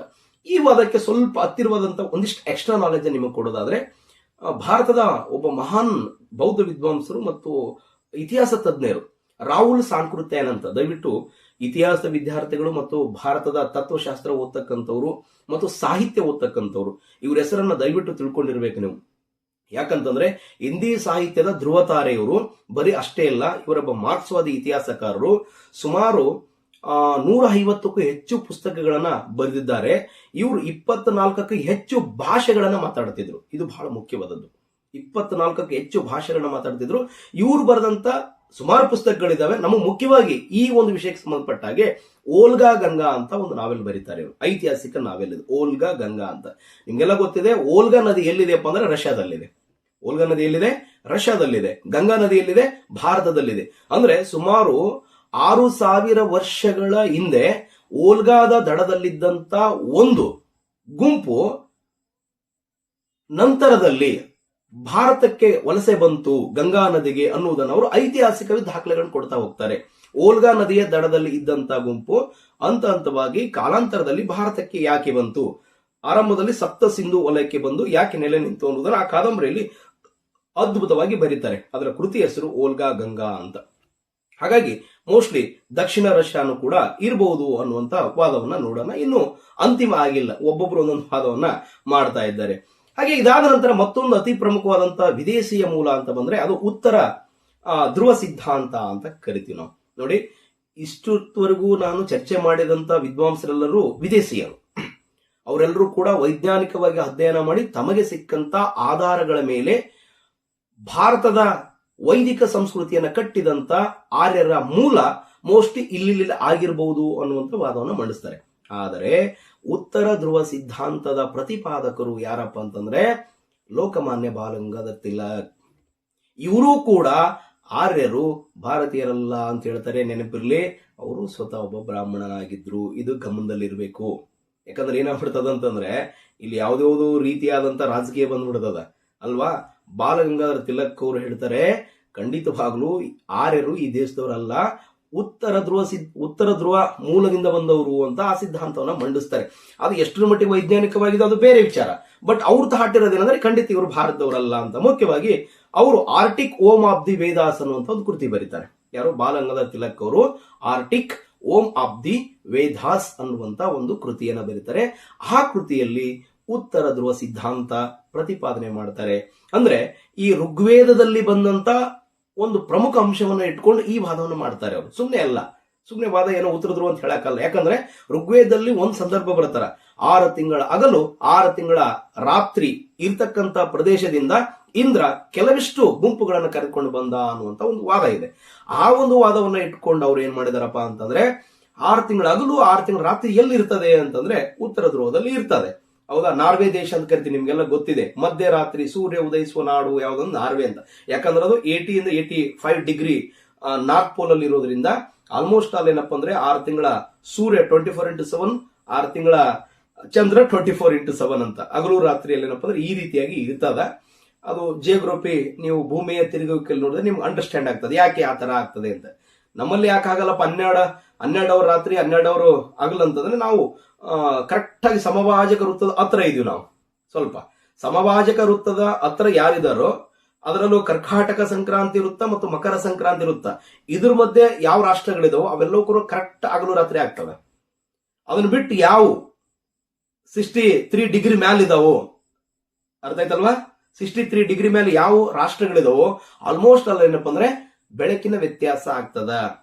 ಅಲ್ಲಿ ಹಗಲು ಹೆಚ್ಚಿದ್ದು ರಾತ್ರಿ ಕಡಿಮೆ, ರಾತ್ರಿ ಹೆಚ್ಚಿದ್ದು ಹಗಲು ಕಡಿಮೆ, ಅದು ಸಾಂದರ್ಭಿಕವಾಗಿ ಬರ್ತಿರ್ತದೆ. ಹಾಗಾಗಿ ಅವರು ಉತ್ತರ ಧ್ರುವದಲ್ಲಿ ಕಂಡು ಬರುವಂತಹ ಸಸ್ಯ ವರ್ಗ, ಭೂಗೋಳ ವ್ಯವಸ್ಥೆ, ಪ್ರಾಣಿ ವರ್ಗ ವೇದಗಳಲ್ಲಿ ಕಂಡು ಬಂದಿರೋದ್ರಿಂದ ಖಂಡಿತವಾಗ್ಲೂ ಇವರು ಅಲ್ಲಿಯವರೇ. ಯಾಕಂತಂದ್ರೆ ಅಲ್ಲಿರ್ತಕ್ಕಂಥ ವಿಚಾರಗಳ ನಾಲೆಜ್ ಇವ್ರಿಗೆ ಐತಂದ್ರೆ ಅಲ್ಲಿಯವರೇ. ಮತ್ತು ಜೊತೆಗೆ ದೈಹಿಕ ಲಕ್ಷಣ, ಭಾಷೆಯ ತುಲನೆ, ಪುರಾತತ್ವ ಅವಶೇಷಗಳು ಇವೆಲ್ಲವುಗಳ ಆಧಾರದ ಮೇಲೆ ಅವರು ಅಲ್ಲಿಂದ ಬಂದವರು, ಎಲ್ಲಿಂದ ಅಂದ್ರೆ ಉತ್ತರ ಧ್ರುವದಿಂದ ಬಂದವರು ಅನ್ನುವಂತ ಮಾತನ್ನ ಹೇಳ್ತಾರೆ. ಹಾಗೆ ಇನ್ನೊಂದು ಅತಿ ಪ್ರಮುಖವಾದಂತಹ ವಿಚಾರ ಏನಂದ್ರಪ್ಪ ಅಂದ್ರೆ ದಯಾನಂದ್ ಸರಸ್ವತಿ ಅವರು ಕೂಡ ಟಿಬೆಟ್ ಮೂಲವನ್ನ ಹೇಳ್ತಾರೆ. ದಯವಿಟ್ಟು ಅದನ್ನು ಕೂಡ ನೀವು ನೆನ್ಪಿಟ್ಕೋಬೇಕು. ವಿದೇಶಿಯ ಮೂಲದಲ್ಲಿ ಭಾರತೀಯ ಇಬ್ಬರು ಪ್ರಮುಖ ವಿದ್ವಾಂಸರು ಪ್ರತಿಪಾದನೆ ಮಾಡಿದ್ದು ವಿದೇಶಿ ಮೂಲ ಅಂತ ಬಂದ್ರೆ ಒಬ್ರು ಬಾಲಗಂಗಾಧರ ತಿಲಕ್, ಇನ್ನೊಬ್ರು ಏನಪ್ಪ ಅಂದ್ರೆ ದಯಾನಂದ್ ಸರಸ್ವತಿ ಅವರು. ಇವ್ರ ಪ್ರಕಾರ ಏನಪ್ಪ ಅಂದ್ರೆ ಭಾರತೀಯರು ಯಾರು ವೈದಿಕರು ಟಿಬೆಟ್ ನಿಂದ ಬಂದವರು ಅಂತ ಹೇಳ್ತಾರೆ. ತಮ್ಮ ಸತ್ಯಾರ್ಥ ಪ್ರಕಾಶ ಅನ್ನುವಂತ ಒಂದು ಕೃತಿಯಲ್ಲಿ ಅವರು ಪ್ರತಿಪಾದನೆ ಮಾಡೋದೇನಪ್ಪ ಅಂದ್ರೆ ಟಿಬೆಟ್ ಇಂದ ಬಂದವರು. ಟಿಬೆಟ್ ಭಾಗದಲ್ಲಿ ಏನಪ್ಪಾ ಅಂತಂದ್ರೆ ಅತಿ ಹೆಚ್ಚು ಹಿಮ ಬಿದ್ದಿದ್ದರಿಂದ ಅವ್ರ ಗೋವುಗಳಿಗೆ, ತುರುಗಳಿಗೆ ಅಲ್ಲಿ ಹುಲ್ಲು ಸಿಗ್ಲಿಲ್ಲ. ಹಾಗಾಗಿ ಅವ್ರು ಗಂಗಾ ಬಯಲಿಗೆ ಮತ್ತು ಸಿಂಧು ನದಿ ಬಯಲಿಗೆ ಬಂದ್ರು ಅನ್ನುವಂಥ ವಾದವನ್ನ ಅವ್ರು ಮಾಡ್ತಾರೆ. ಅದಕ್ಕೆ ಅಷ್ಟು ತಾರ್ಕಿಕವಾದಂತ ಆಧಾರಗಳು ಸಿಕ್ಕಿಲ್ಲ. ಇರ್ಲಿ. ಹಾಗಿದ್ರೆ ನೆಕ್ಸ್ಟ್ ಇನ್ನೊಂದು ವಾದ ಯಾವುದು? ಇವೆಲ್ಲವೂ ಕೂಡ ಆಲ್ಮೋಸ್ಟ್ ಅಲ್ಲಿ ಯುರೋಪಿಯನ್ ಮೂಲದಿಂದ ಬಂದಂತವು. ಆಲ್ಮೋಸ್ಟ್ ಅಲ್ಲಿ ಏನಪ್ಪಾ ಅಂತಂದ್ರೆ ಯುರೋಪಿಯನ್ ಮೂಲ ಅಂತ ಕರಿತೀವಿ ನಾವು. ಹಂಗೇರಿ ಮೂಲ ಇರಬಹುದು, ಜರ್ಮನಿ ಮೂಲ ಇರಬಹುದು, ಬಾಲ್ಟಿಕ್ ಮೂಲ, ದಕ್ಷಿಣ ರಷ್ಯಾ ಮೂಲ, ಹಾಗೇನಪ್ಪ ಅಂದ್ರೆ ಉತ್ತರ ಧ್ರುವ ಸಿದ್ಧಾಂತ, ಇವೆಲ್ಲವೂ ಕೂಡ ಯುರೋಪಿನ ಮೂಲಗಳಾದವು. ಇನ್ನೊಂದು ಅತಿ ಪ್ರಮುಖವಾದಂತಹ ಮೂಲ ಅಂತಂದ್ರೆ ಅದು ಮಧ್ಯ ಏಷ್ಯಾ ಸಿದ್ಧಾಂತ ಅಂತ ಕರಿತೀವಿ ನಾವು. ಬಹಳ ಸ್ಟ್ರಾಂಗ್ ಆಗಿ ಆರ್ಯರು ಭಾರತೀಯರಲ್ಲ ಅಂತ ಹೇಳುವುದಕ್ಕಿರುವಂತ ಇವತ್ತಿನ ಒಂದು ವೈಜ್ಞಾನಿಕ ವಾಸ್ತವವಾದ ಯಾವುದಪ್ಪ ಅಂದ್ರೆ ಅದು ಮಧ್ಯ ಏಷ್ಯಾ ಸಿದ್ಧಾಂತ ಅನ್ನುವಂಥದ್ದು. ಇದು ಮುಖ್ಯವಾಗಿ ಜರ್ಮನಿಯ ಖ್ಯಾತ ಭಾಷಾಶಾಸ್ತ್ರಜ್ಞರಾದಂತ ಪ್ರೊಫೆಸರ್ ಮ್ಯಾಕ್ಸ್ ಮುಲ್ಲರ್ ಅವರು ಈ ಒಂದು ವಾದವನ್ನ ಮಂಡಿಸ್ತಾರೆ. ಮಧ್ಯ ಏಷ್ಯಾ ಅಂದ್ರೆ ಈಗಿನ ಇರಾನ್ ಇರಾಕ್ ಭಾಗವನ್ನ ಮಧ್ಯ ಏಷ್ಯಾ ಅಂತ ಕರಿತಿದ್ರು. ಇವರು ತಮ್ಮ ಕೃತಿಯಾದಂತಹ ಭಾಷೆಗಳ ವಿಜ್ಞಾನದ ಮೇಲಿನ ಉಪನ್ಯಾಸಗಳು ಅನ್ನುವಂತಹ ಒಂದು ಕೃತಿಯಲ್ಲಿ ಇವರು ಆರ್ಯರು ಮೂಲತಃ ಏನಪ್ಪ ಅಂದ್ರೆ ಭಾರತೀಯರಲ್ಲ, ಅವರು ಮಧ್ಯ ಏಷ್ಯಾದಿಂದ ಇರಾಕ್ ಭಾಗದಿಂದ ಭಾರತಕ್ಕೆ ಬಂದವರು ಅನ್ನುವಂತ ವಿಚಾರವನ್ನ ಕೊಡ್ತಾರೆ. ಅವ್ರು ಹೇಳ್ತಾರೆ ಈ ಕೃತಿಯಲ್ಲಿ ಏನು ವಾದ ಮಾಡ್ತಾರಪ್ಪ ಅಂದ್ರೆ ಅವರು ಈ ಕೃತಿ ಆರಂಭದಲ್ಲಿ ಆರ್ಯರು, ರೋಮನ್ನರು, ಇರಾನಿಯನ್ನರು, ಗ್ರೀಕರು, ಜರ್ಮನ್ನರು ಒಟ್ಟಿಗೆ ಮಧ್ಯ ಏಷ್ಯಾದಲ್ಲಿ ದೀರ್ಘಕಾಲ ನೆಲೆಸಿದಂತಹ ಒಂದಿಷ್ಟು ಜನಾಂಗಗಳಿವು. ಓಕೆ, ಆರ್ಯರು ಇರ್ಬೋದು, ಗ್ರೀಕರು ಇರ್ಬೋದು, ರೋಮನರು ಇರ್ಬೋದು, ಇರಾನಿಯನ್ನರು ಇರ್ಬೋದು, ಜರ್ಮನರು, ಇವರೆಲ್ಲರೂ ಸೇರ್ಕೊಂಡು ಈ ಒಂದು ಇರಾನ್ ಮತ್ತು ಇರಾಕ್ ಭಾಗದಲ್ಲಿ ಬಹಳ ದೀರ್ಘಕಾಲದವರೆಗೆ ನೆಲೆಸಿ ದಿನ ಕಳೆದಂತೆ ಅವರು ಗ್ರೀಕು, ರೋಮನ್ನು, ಪರ್ಷಿಯಾಗಳಿಗೆ ವಲಸೆ ಹೋದ್ರು. ಅವರಲ್ಲಿ ಒಂದು ಗುಂಪು ಏನ್ ಮಾಡ್ತಪ್ಪ ಅಂದ್ರೆ ಭಾರತವನ್ನ ಪ್ರವೇಶ ಮಾಡ್ತು ಅಂತಂದ್ರೆ ಏನು ಮೂಲದಲ್ಲಿ ಇದ್ದಾರಲ್ಲ ಅವರೆಲ್ಲ ಡಿವೈಡ್ ಆಗಿ ಕಾಲಾಂತರದಲ್ಲಿ ಏನಪ್ಪಾ ಅಂದ್ರೆ ಬೇರೆ ಬೇರೆ ಕಡೆ ಹೋದ್ರು ಗುಂಪಾಗಿ. ಅದರಲ್ಲಿ ಒಂದು ಗುಂಪು ಏನಾಯ್ತು ಅಂದ್ರೆ ಭಾರತಕ್ಕೆ ಬಂತು ಅನ್ನುವಂಥ ವಾದವನ್ನ ಮ್ಯಾಕ್ಸ್ ಮುಲ್ಲರ್ ಅವರು ಹೇಳ್ತಾರೆ. ಬಹುತೇಕ ವಿದ್ವಾಂಸರು ಸದ್ಯ ಆ ವಾದವನ್ನ ಒಪ್ಪಿದ್ದಾರೆ ಅಂತ. ಯಾಕಂದ್ರೆ ಟರ್ಕಿಯಲ್ಲಿ ಸಿಕ್ಕಂತ ಶಾಸನಗಳಿರ್ಬೋದು, ಹಾಗೆ ಏನಪ್ಪಾ ಅಂತಂದ್ರೆ ಇರಾಕ್ ಭಾಗದಲ್ಲಿ ಸಿಕ್ಕಂತ ಶಾಸನಗಳಿರ್ಬೋದು, ಅವೆಲ್ಲವೂ ಕೂಡ ಇದನ್ನ ಪ್ರತಿಪಾದನೆ ಮಾಡ್ತವೆ. ಅದ್ರ ಜೊತೆಗೆ ಅವರು ಒಂದಿಷ್ಟು ಹೋಲಿಕೆಗಳನ್ನು ಕೊಡ್ತಾರೆ, ಸುಮ್ಮನೆ ಹೇಳಿದ್ದಲ್ಲ. ಯಾಕಂದ್ರೆ ಅವ್ರ ಕೃತಿ ಭಾಷೆಗಳ ವಿಜ್ಞಾನದ ಮೇಲೆ ಉಪನ್ಯಾಸಗಳು ಅನ್ನುವಂಥ ಕೃತಿ. ಏನು ಹೋಲಿಕೆ ಕೊಡ್ತಾರಪ್ಪ ಅಂತಂದ್ರೆ ಅವರು ಭಾಷಾ ಸಾಮ್ಯತೆಯನ್ನು ಕೊಡ್ತಾರೆ. ಯಾವ್ಯಾವು? ಸಂಸ್ಕೃತ, ಪರ್ಷಿಯನ್, ಲ್ಯಾಟಿನ್, ಇಂಗ್ಲಿಷ್ ಮತ್ತು ಗ್ರೀಕ್. ನೋಡಿ, ಇಂಗ್ಲಿಷ್ ಲೇಟ್ ಆಗಿ ಹುಟ್ಟಿದ್ರು ಕೂಡ ಅದರ ಮೂಲ ಇದ್ದೇ ಇರ್ತದಲ್ಲ. ನೋಡಿ, Sanskrit, Persian, Latin, English, Greek, ಈ 5 ಭಾಷೆಗಳಲ್ಲಿರ್ತಕ್ಕಂಥ ಪದಗಳು ಸಾಮ್ಯತೆಯನ್ನು ಹೊಂದಿವೆ ಅಂತ ನಾವೊಂದು ಫೋನೆಟಿಕ್ಸ್ ಅಂತ ಕರಿತೀವಿ. ಧ್ವನಿಶಾಸ್ತ್ರ ಅಂದ್ರೆ ನಾವೊಂದು ಶಬ್ದವನ್ನು ಹೊರಡಿಸಬೇಕಾದ್ರೆ ಒಂದೇ ಮೂಲದವರಾಗಿದ್ರೆ ಅಥವಾ ಒಂದೇ ಭಾಗದವರಾಗಿದ್ರೆ ಒಂದೇ ರೀತಿಯ ಶಬ್ದ ಬರ್ತದೆ. ಈಗ ಉದಾಹರಣೆಗೆ 40 ಕಿಲೋಮೀಟರ್ಗೆ ಒಂದು ಭಾಷೆ ಚೇಂಜ್ ಆಗುತ್ತೆ ಅಂತ ಹೇಳ್ತೀವಿ, ಭಾಷೆಯ ಸ್ಲ್ಯಾಂಗ್ ಚೇಂಜ್ ಆಗುತ್ತೆ ಅಂತ ಹೇಳ್ತೀವಿ ಅಲ್ವಾ. ಈಗ ಉದಾಹರಣೆಗೆ ಧಾರವಾಡದಲ್ಲಿ ಮಾತಾಡ್ತಕ್ಕಂಥ ಗಟ್ಟಿ ಭಾಷೆ ಬೇರೆ, ಹಾಗೆ ಏನಪ್ಪಾ ಅಂದ್ರೆ ಮಂಗಳೂರಲ್ಲಿ ಮಾತಾಡತಕ್ಕಂಥ ಮೃದು ಭಾಷೆ ಬೇರೆ, ಹಾಗೆ ಕಲ್ಯಾಣ ಕರ್ನಾಟಕದಲ್ಲಿ ಮಾತಾಡತಕ್ಕಂಥ ಏನು ಎಳೆದು ಮಾತಾಡುವಂತ ಗೌರವಯುತವಾದಂತ ಭಾಷೆ ಬೇರೆ. ಹೀಗೆ ಒಂದೊಂದು ಕಡೆ ಒಂದೊಂದು ರೀತಿಯಾದಂತಹ ಭಾಷೆ ಇರ್ತದ.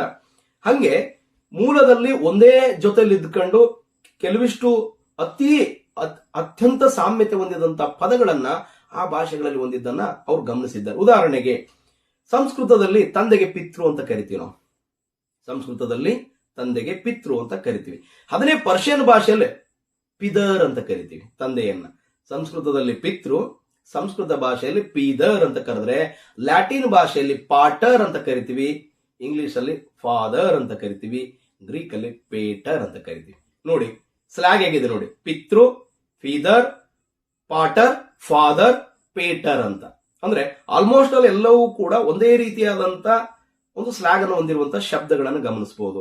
ಬರೀ ಇಷ್ಟೇ ಅಲ್ಲ, ಬೇಕಾದ್ರೆ ನೋಡ್ರಿ ಇಲ್ಲಿ ಕನ್ನಡ ತಂದು ಹಚ್ಚಿರಿ ನೋಡೋಣ, ತಂದೆ, ಅಪ್ಪ, ಇಲ್ಲಾಂದ್ರೆ ಗೊತ್ತಾ, ಅಥವಾ ತೆಲುಗಿನ ಶಬ್ದ ತಂದು ಹಚ್ಚಿರಿ, ನಾನಾ, ಹೊಂದಿಕೆ ಆಗತ್ತಾ? ಹೊಂದಿಕೆ ಆಗೋದಿಲ್ಲ ಅಲ್ಲಿ. ಆದ್ರೆ ಇವೆಲ್ಲ ಹೊಂದಿಕೆ ಆಗ್ತಾ ಇದ್ದೇವೆ. Sanskrit, Latin, Persian, English, Greek ಎಲ್ಲವೂ ಹೊಂದಿಕೆ ಆಗ್ತಾ ಇದ್ದಾವೆ. ಹಾಗೆ ಮಾತೃ, ತಾಯಿ ಅಂತ ಕರಿತೀವಿ ನಾವು, ತಾಯಿ ಮಾತೃ ಅಂತೇಳಿ. ಸಂಸ್ಕೃತದಲ್ಲಿ ಮಾತೃ ಅಂತ ಕರೆದ್ರೆ ಅದನ್ನೇ ಪರ್ಷಿಯನ್ ಭಾಷೆಯಲ್ಲಿ ಮಾದರ್ ಅಂತ ಕರೀತಾರೆ, ಲ್ಯಾಟಿನ್ ಭಾಷೆಯಲ್ಲಿ ಮಾಟರ್ ಅಂತ ಕರೀತಾರೆ, ಇಂಗ್ಲಿಷ್ ಭಾಷೆಯಲ್ಲಿ ಮದರ್ ಅಂತ ಕರಿತೀವಿ, ಹಾಗೆ ಗ್ರೀಕ್ ಅಲ್ಲಿ ಮೇಟರ್ ಅಂತ ಕರಿತೀವಿ ತಾಯಿಯನ್ನು. ನೋಡಿ ಒಂದೇ ಸಲಾಗಿದೆ. ಎಷ್ಟು ಕರೆಕ್ಟ್ ಆಗಿ ಈ ಮ್ಯಾಕ್ಸ್ ಮುಲ್ಲರ್ ಅವರು ಶಬ್ದಗಳನ್ನು ಅಧ್ಯಯನ ಮಾಡಿದ್ದಾರೆ ಅಂದ್ರೆ ಯಾಕೆ ಸಾಮಾನ್ಯ ಅಲ್ಲ. ಭಾರತದ ವೈದಿಕ ಸಂಸ್ಕೃತಿ ಕುರಿತು ಅಧ್ಯಯನ ಮಾಡಿ 50 ಸಂಪುಟಗಳಲ್ಲಿ ಬರೆದಂತ ಒಬ್ಬ ಖ್ಯಾತ ವಿದ್ವಾಂಸ ಮ್ಯಾಕ್ಸ್ ಮುಲ್ಲರ್. ಎಷ್ಟರ ಮಟ್ಟಿಗೆ ಭಾರತದ ಒಂದು ಸಾಹಿತ್ಯದ ಬಗ್ಗೆ, ಸಂಸ್ಕೃತಿ ಬಗ್ಗೆ ಪ್ರಭಾವಿತನಾಗಿದ್ದಾನಂದ್ರೆ ಆತ ತನ್ನ ಮ್ಯಾಕ್ಸ್ ಮುಲ್ಲರ್ ಹೆಸರನ್ನ ಚೇಂಜ್ ಮಾಡ್ಕೊಂತಾನೆ, ಮಹಾಮುಲ್ಲಾ ಅಂತ. ನಿಮ್ಗೆ ಇನ್ನೂ ಗೊತ್ತಿಲ್ಲ, ಭಾರತಕ್ಕೆ ಬಂದಿಲ್ಲ ಅವರು. ಭಾರತಕ್ಕೆ ಬಂದು ಅಧ್ಯಯನ ಮಾಡಿದ್ರೆ ಇನ್ನೂ ಎಷ್ಟು ಮಾಡಿದ್ರೆ ಗೊತ್ತಿಲ್ಲ, ಮಹಾಮಲ್ಲ ಅಂತ ಹೆಸರನ್ನ ಚೇಂಜ್ ಮಾಡ್ಕೊಳ್ಳೋ ಮಟ್ಟಿಗೆ ಆತನಿಗೆ ಭಾರತೀಯ ಒಂದು ಸಂಸ್ಕೃತಿ, ಸಂಪ್ರದಾಯ, ಸಾಹಿತ್ಯ ಪ್ರಭಾವ ಬೀರಿತ್ತು ಅಂತ ನೋಡ್ತೀವಿ. ಹಾಗೆ ಅಣ್ಣನಿಗೆ ಅಥವಾ ಸಹೋದರನಿಗೆ ಬಾತೃ ಅಂತ ಕರಿತೀವಿ ನಾವು ಸಂಸ್ಕೃತದಲ್ಲಿ. ಅದನ್ನೇ ಪರ್ಷಿಯಾದಲ್ಲಿ ಬ್ರಾಥರ್ ಅಂತ ಕರೆದ್ರೆ, ಲ್ಯಾಟಿನ್ ಅಲ್ಲಿ ಪ್ರೇಟರ್ ಅಂತ ಕರೀತಾರೆ, ಹಾಗೆ ಇಂಗ್ಲಿಷ್ ಅಲ್ಲಿ ಬ್ರದರ್ ಅಂತ ಕರೀತಾರೆ, ಹಾಗೆ ಗ್ರೀಕ್ ಅಲ್ಲಿ ಪ್ರೇಟರ್ ಅಂತ ಕರೀತಾರೆ. ನೋಡಿ ಸಂಸ್ಕೃತ ಭಾತೃ, ಪರ್ಷಿಯಾದಲ್ಲಿ ಬ್ರಾಥರ್, ಪ್ರೇಟರ್, ಬ್ರದರ್ ಮತ್ತು ಪ್ರೇಟರ್ ಅಂತ ಕರೀತಾರೆ. ಹಾಗೆ ಇನ್ನೊಂದು ಶಬ್ದವನ್ನು ಕೊಡ್ತಾರೆ, ಇವೆಲ್ಲ ಸಹಸಂಬಂಧ ಶಬ್ದಗಳದು. ಗೋವು, ನಾವು ಕನ್ನಡದಲ್ಲಿ ಆಕಳು, ಹಸು ಅಂತ ಕರಿತೀವಿ ನಾವು, ಅದನ್ನ ಸಂಸ್ಕೃತದಲ್ಲಿ ಗೋ ಅಂತ ಕರೀತಾರೆ. ಆ ಗೋವನ್ನ ನೋಡಿ ಪರ್ಷಿಯಾದಲ್ಲಿ ಗೋಸ್ ಅಂತ ಕರೀತಾರೆ. ಪರ್ಷಿಯಾದಲ್ಲಿ ಗೋಸ್, ಲ್ಯಾಟಿನ್ ಅಲ್ಲಿ ವಾಸ, ಇಂಗ್ಲಿಷ್ ಅಲ್ಲಿ ಕೌ ಮತ್ತು ಗ್ರೀಕ್ ಅಲ್ಲಿ ಓಸ್ ಅಂತ ಕರೀತಾರೆ.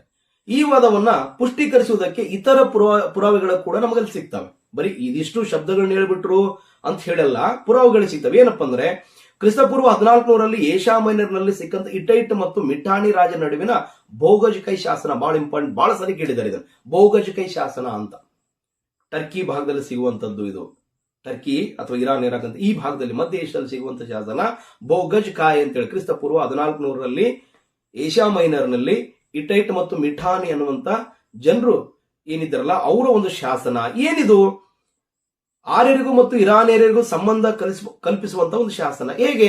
ಇದರಲ್ಲಿ ಏನಿದೆ ಅಂದ್ರೆ ಇಂದ್ರ, ವರ್ಣ, ಮಿತ್ರ ಮತ್ತು ನಸತ್ ಮೊದಲಾದ ಋಗ್ವೇದ ಆರ್ಯ ದೇವರುಗಳ ವರ್ಣನೆ ಇದೆ. ನೋಡಿ, ನಮಗವ್ರ ಸಂಬಂಧ ಇಲ್ಲ ಅಂತಂದ್ರೆ ನಮ್ಮ ದೇವರನ್ನ ಅವ್ರ ಯಾಕೆ ವರ್ಣನೆ ಮಾಡ್ತಾರೆ ಅಲ್ವಾ? ದುರ್ಗಮ್ಮ, ದ್ಯಾಮವ್ವ, ಕಾಳವ್ವ, ಮಾಳವ್ವ ಅಂತ ಮಾಡಬೇಕಾಗಿತ್ತು ಅದ್ರಾಗ. ಅದ್ರಲ್ಲಿ ಏನಿದಾವೆ? ಇಂದ್ರ, ವರುಣ, ಮಿತ್ರ, ನಸತ್ಯ ಈ ಶಬ್ದಗಳು ಎಲ್ಲಿದಾವಂದ್ರೆ ಬೋಗಜ್ಕಾಯ್ ಶಾಸನದಲ್ಲಿ ಇದಾವೆ. ಆ ಬೋಗಜ್ಕಾಯ್ ಶಾಸನ ಎಲ್ಲಿ ಬರ್ತದಂತಂದ್ರೆ ಮಧ್ಯ ಏಷ್ಯಾದಲ್ಲಿ, ಅಂದ್ರೆ ಇರಾನ್, ಇರಾಕ್ ಭಾಗದಲ್ಲಿ, ಮುಖ್ಯವಾಗಿ ಟರ್ಕಿ ಅಂತ ಕರಿತೀವಲ್ಲ, ಟರ್ಕಿಯಲ್ಲಿ ಸಿಗ್ತದ ಶಾಸನ. ಎಲ್ಲಿಯ ಟರ್ಕಿ, ಎಲ್ಲಿಯ ಭಾರತ? ಆ ಟರ್ಕಿಯಲ್ಲಿ ಸಿಕ್ಕಂತ ಬೋಗಜ್ಕಾಯ್ ಶಾಸನದಲ್ಲಿ ಏನಪ್ಪಾ ಅಂದ್ರೆ ಈ ದೇವತೆಗಳ ವರ್ಣನೆ ಇದೆ. ಅಂದ್ರೆ ಅವನು ಆರಾಧಿಸ್ತಿದ್ದ ಆರ್ಯರು ಸಿರಿಯಾ, ಇರಾನ್ ನಲ್ಲಿ ವಾಸಿಸ್ತಿದ್ರು. ಅಂದ್ರೆ ಈ ಆರ್ಯರು ಏನಪ್ಪಾ ಅಂದ್ರೆ ಸಿರಿಯಾ ಮತ್ತು ಇರಾನ್ ಅಂತ ಕರಿತೀವಲ್ಲ ಅಲ್ಲಿ ವಾಸ ಮಾಡ್ತಿದ್ರು ಅನ್ನೋದು ಕೂಡ ಗೊತ್ತಾಗ್ತದೆ. ಹಾಗಾಗಿ ಆರ್ಯರು ಮಧ್ಯ ಏಷ್ಯಾದಿಂದ ಇಲ್ಲಿಗೆ ವಲಸೆ ಬರೋಕ್ಕಿಂತ ಮುಂಚೆ ಈ ದೇವತೆಗಳನ್ನು ಅವರು ಪೂಜಿಸ್ತಿದ್ರು ಅಂತ ನಮ್ಗೆ ಅರ್ಥ ಆಗ್ತದೆ. ಅಂದ್ರೆ ಭಾರತಕ್ಕೆ ಬರೋಕ್ಕಿಂತ ಮುಂಚೆ, ಭಾರತ ಸಂಸ್ಕೃತಿಯೊಂದಿಗೆ ಅವರು ಒಂದಾಗಿಂತ ಮುಂಚೆ ಇದನ್ನ ಪೂಜಿಸ್ತಿದ್ರು. ಇದಕ್ಕೆ ನಮಗೆ ಋಗ್ವೇದದಲ್ಲಿ ಸಾಕಷ್ಟು ಆಧಾರಗಳು ಸಿಗ್ತವೆ. ಬೇಕಾದ್ರೆ ನೋಡಿ, ಪೂರ್ವ ವೈದಿಕ ಕಾಲದಲ್ಲಿ ಇಂದ್ರ, ವರುಣ, ಅಗ್ನಿ, ಹೌದಾ, ಉಷನ್, ಎಲ್ಲ ದೇವತೆಗಳು ಸಿಗ್ತವೆ. ಅದೇ ನೀವು ಉತ್ತರ ವೇದ ಕಾಲಕ್ಕೆ ಬರ್ತಿದ್ದಂಗೆ ಅವರೆಲ್ಲ ಹಿಂದಕ್ಕೆ ಹೋಗ್ಬಿಡ್ತಾರೆ. ಯಾಕಂತಂದ್ರೆ ಅವ್ರ ಆರಂಭದ ಪೂರ್ವಿಕ ಜನರಿಗೆ ಮಾತ್ರ ಗೊತ್ತಿದ್ರು ಅವರು. ನಂತರ ಯಾರ್ಯಾರು ಬರ್ತಾರೆ?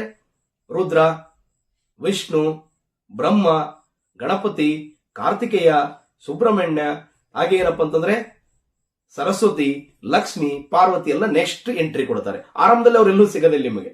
ಮುಂದೆ ಹೇಳ್ತೀನಿ ನಾನು ವೈದಿಕ ಪೂರ್ವ ಸಂಸ್ಕೃತಿ ಹೇಳುವಾಗ, ಅಲ್ಲಿ ಧಾರ್ಮಿಕ ವಿಚಾರದಲ್ಲಿ ಹೇಳುವಾಗ ನಿಮ್ಗೆ ಹೇಳ್ತೀನಿ. ಅಂದ್ರೆ ಇದು ಏನ್ ತೋರಿಸ್ತದೆ ಅಂದ್ರೆ ಮೂಲತಃ ಆರ್ಯರು ಎಲ್ಲಿಂದ ಬಂದವರಪ್ಪ ಅಂದ್ರೆ ಈ ಒಂದು ಸಿರಿಯಾ ಮತ್ತು ಇರಾನ್ ಭಾಗದಲ್ಲಿಂದ ಭಾರತಕ್ಕೆ ವಲಸೆ ಬಂದವರು ಅನ್ನುವಂತ ವಿಚಾರ ಹೇಳ್ತದೆ. ಇದಿಷ್ಟೇ ಅಲ್ಲ, ಜೊತೆಗೆ ಮಧ್ಯ ಏಷ್ಯಾದಲ್ಲಿ ಸಿಕ್ಕಂತ ಒಂದು ಕೃತಿ, ಇರಾನಿಯನ್ನರ ಪವಿತ್ರ ಕೃತಿ ಜೇಂಡಾ ಅವೆಸ್ತಾ ಅಂತ, ಇದನ್ನು ಕೂಡ ನೀವು ದಯವಿಟ್ಟು ನೋಟ್ ಮಾಡ್ಕೊಳ್ಳಿ. ಒಂದು ಭೋಗಜಿಕೈ ಶಾಸನ, ಮತ್ತೊಂದು ಜೇಂಡಾ ಅವೆಸ್ತಾ ಅನ್ನುವಂಥ ಕೃತಿ. ಇದು ಇರಾನಿಯರ ಪವಿತ್ರ ಗ್ರಂಥ. ಈ ಒಂದು ಕೃತಿಯಲ್ಲೂ ಕೂಡ ಈ ಒಂದು ಆರ್ಯರಿಗೆ ಸಂಬಂಧಿಸಿದಂತ ದೇವತೆಗಳ ವರ್ಣನೆ, ಹಲವಾರು ವಿಚಾರಗಳ ಹೋಲಿಕೆ ಈ ಒಂದು ಗ್ರಂಥದಲ್ಲಿ ಕಂಡು ಬರ್ತದ. ಅಂದ್ರೆ ಋಗ್ವೇದ ಮತ್ತು ಜೇಂಡಾ ಅವೆಸ್ತನ ಎದುರ ಬದರ ಇಟ್ರೆ ಅದನ್ನ ಟ್ರಾನ್ಸ್ಲೇಟ್ ಮಾಡಿರ್ಬೋದು, ಅಥವಾ ಇದನ್ನ ಟ್ರಾನ್ಸ್ಲೇಟ್ ಮಾಡೋ ಅಷ್ಟರ ಮಟ್ಟಿಗೆ ಸಾಮ್ಯತೆ ಹೋಲಿಕೆ ಇದೆ. ಹೌದಾ? ನೋಡಿ, ಅದೇ ದಕ್ಷಿಣ ಭಾರತದಲ್ಲಿ ಹುಟ್ಟಿದಂತ ತೋಳ್ಕಾಪಿಯಮ್ಮೋ, ಮಣಿಮೇಕಲಯ್ಯೋ, ಸಿಲಪ್ಪದಿಗಾರಮ್ಮೋ ಅಲ್ಲಿ ಹೋಲಿಕೆ ಆಗೋದಿಲ್ಲ. ಒಂದೇ ಭಾರತ ಅಲ್ವಾ?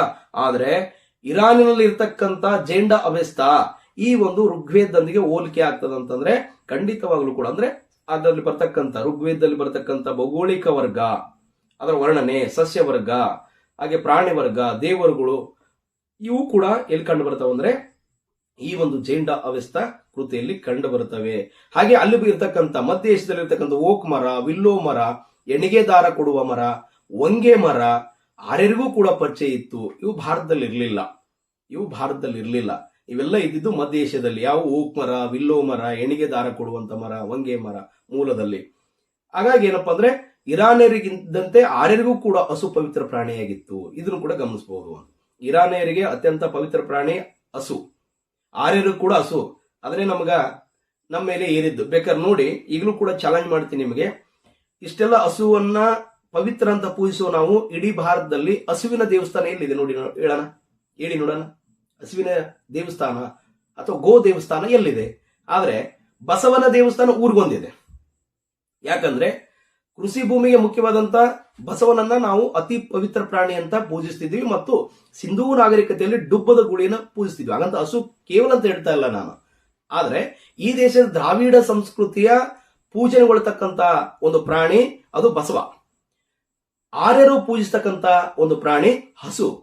ಹಾಗೆ ಇರಾನಿಯರು ಪೂಜಿಸ್ತಕ್ಕಂತ ಪ್ರಾಣಿ ಹಸು ಆಗಿತ್ತು ಅನ್ನೋದಕ್ಕೆ ಇಲ್ಲಿ ನಮಗೆ ಮಾಹಿತಿ ಸಿಗ್ತದೆ. ಹಾಗೆ ಅವರಿಬ್ಬರ ಕೃಷಿ, ಪಶುಪಾಲನೆ, ಕಬ್ಬಿಣ ಬಳಕೆಯಲ್ಲಿ ಹೋಲಿಕೆ ಕೂಡ ಕಂಡು ಬರ್ತಾವ ಅಂತ. ಜೊತೆಗೆ ಏನಪ್ಪಾ ಅಂತಂದ್ರೆ ಇರಾನಿಯರಿಗೆ ಸೂರ್ಯದೇವರನ್ನ ಪೂಜಿಸ್ತಾ ಇದ್ರು ಅವರು. ಮುಖ್ಯವಾಗಿ ಸೂರ್ಯದೇವರನ್ನ ಬ್ಯಾಬಿಲೋನಿಯಾದಲ್ಲಿ ಕ್ಯಾಸೆಟರ್ ಸೂರ್ಯಾಸ್ ಎಂದು ಕರೀತಿದ್ರು. ಸೂರ್ಯಾಸ್ ಅಂತ ಕರೀತಿದ್ರು. ಹಾಗೆ ಇಂಡೋ ಇರಾನಿಯಲ್ಲೂ ಕೂಡ ಸೂರ್ಯನ ಬಗ್ಗೆ ಹೆಚ್ಚಿನ ಒಂದು ಒಲವಿತ್ತು. ಹಾಗೆ ಆರ್ಯರು ಕೂಡ ಸೂರ್ಯ ಪೂಜೆ ಮಾಡ್ತಿದ್ರು. ಜೊತೆಗೆ ಅಗ್ನಿ ಪೂಜೆ, ಜೊರಾಸ್ಟ್ರಿಯನ್ನಿಗೆ ಅಗ್ನಿ ಬಹಳ ಪವಿತ್ರ, ಆರ್ಯರು ಕೂಡ ಬಹಳ ಪವಿತ್ರ. ಇದು ಇನ್ನೊಂದು ಗೊತ್ತಿಲ್ಲ ನಿಮ್ಗೆ, ಆರ್ಯರು ಮೂರ್ತಿ ಪೂಜಕರಲ್ಲ, ದ್ರಾವಿಡರು ಮೂರ್ತಿ ಪೂಜಕರು. ಆರ್ಯರು ಬಂದು ಅದನ್ನ ಹೈಜಾಕ್ ಮಾಡ್ಕೊಂಡ್ರು. ಇವ್ರದ್ದು ಏನಿದ್ರು ಹೋಮ, ಅವನ, ಯಜ್ಞ ಇದನ್ನಷ್ಟ ಮಾಡೋರು ಇವರು, ನಿಸರ್ಗ ಆರಾಧಕರು. ಖಂಡಿತವಾಗ್ಲೂ ಇವ್ರು ಕೇವಲ ಏನಪ್ಪಾ ಅಂದ್ರೆ ಅವಿಸ್ಸನ್ನ ಅರ್ಪಿಸುವ ಮೂಲಕ ಇಂದ್ರನನ್ನ ಸಂಪ್ರೀತಗೊಳಿಸೋದಷ್ಟೇ ಕೆಲಸ. ಅಲ್ಲಿ ಶಿವ ಆಗ್ಲಿ, ವಿಷ್ಣು ಆಗ್ಲಿ, ಬ್ರಹ್ಮ ಆಗ್ಲಿ ಏನು ಇವ್ರ ಆರಂಭದಲ್ಲಿ ಇರ್ಲಿಲ್ಲ. ಇವರ ಮೂಲ ಇಂದ್ರನ್ನ ಸಂಪ್ರೀತಗೊಳಿಸುವುದು.